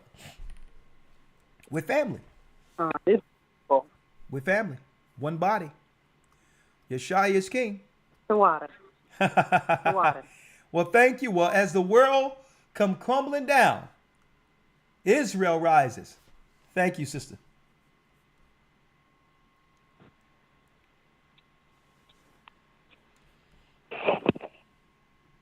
Well, that concludes our broadcast. Elder Lawyer, I'll see you. I'll call you tomorrow. Thank you for using Blog Talk Radio. Goodbye. That concludes our recap of the Passover. Hopefully, if there's no war this coming year, we'll have many more to come, be it here or in Zion. With that, I'm going to say shalom. May the Most High be with you. Stay prayed up. Sin not. We will soon see Israel. Shalom.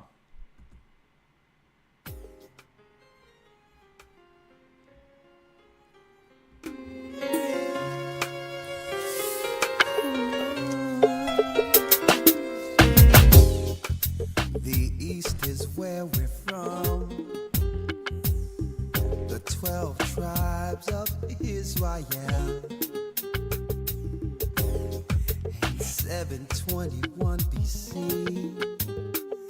the Assyrian king, he took us down, we fell. With a great escape, we went through the Euphrates. The Lord held the water still. To a land where no mankind dwelt, we went. The 12 tribes of Israel. So we be Manasseh, the Cubans, Ephraim from Puerto Rico, Naphtali from the Isles of Hawaii.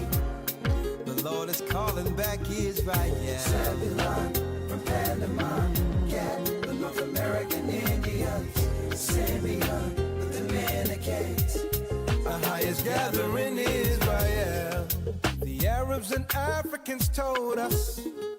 At gunpoint. Together our wives and children then sold us. In the belly of these great ships we traveled in fear.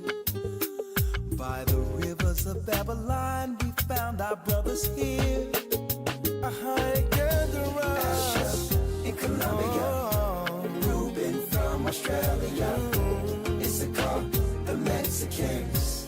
A highest gathering Israel. Judah, the Negroes. Benjamin, the West Indians. Levi, the Haitians. A highest gathering Israel.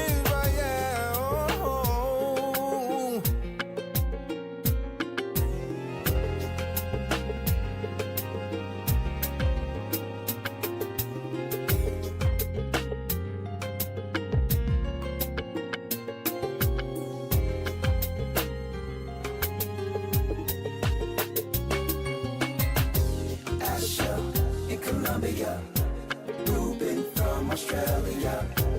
Issachar. That's who we be. Yeah, come on. The Negroes, Benjamin, the West Indians, Levi, the Haitians. Cubans, Ephraim from Puerto Rico, Naphtali from the isles of Hawaii. The Lord is calling back Israel. Zebulun from Panama, Gad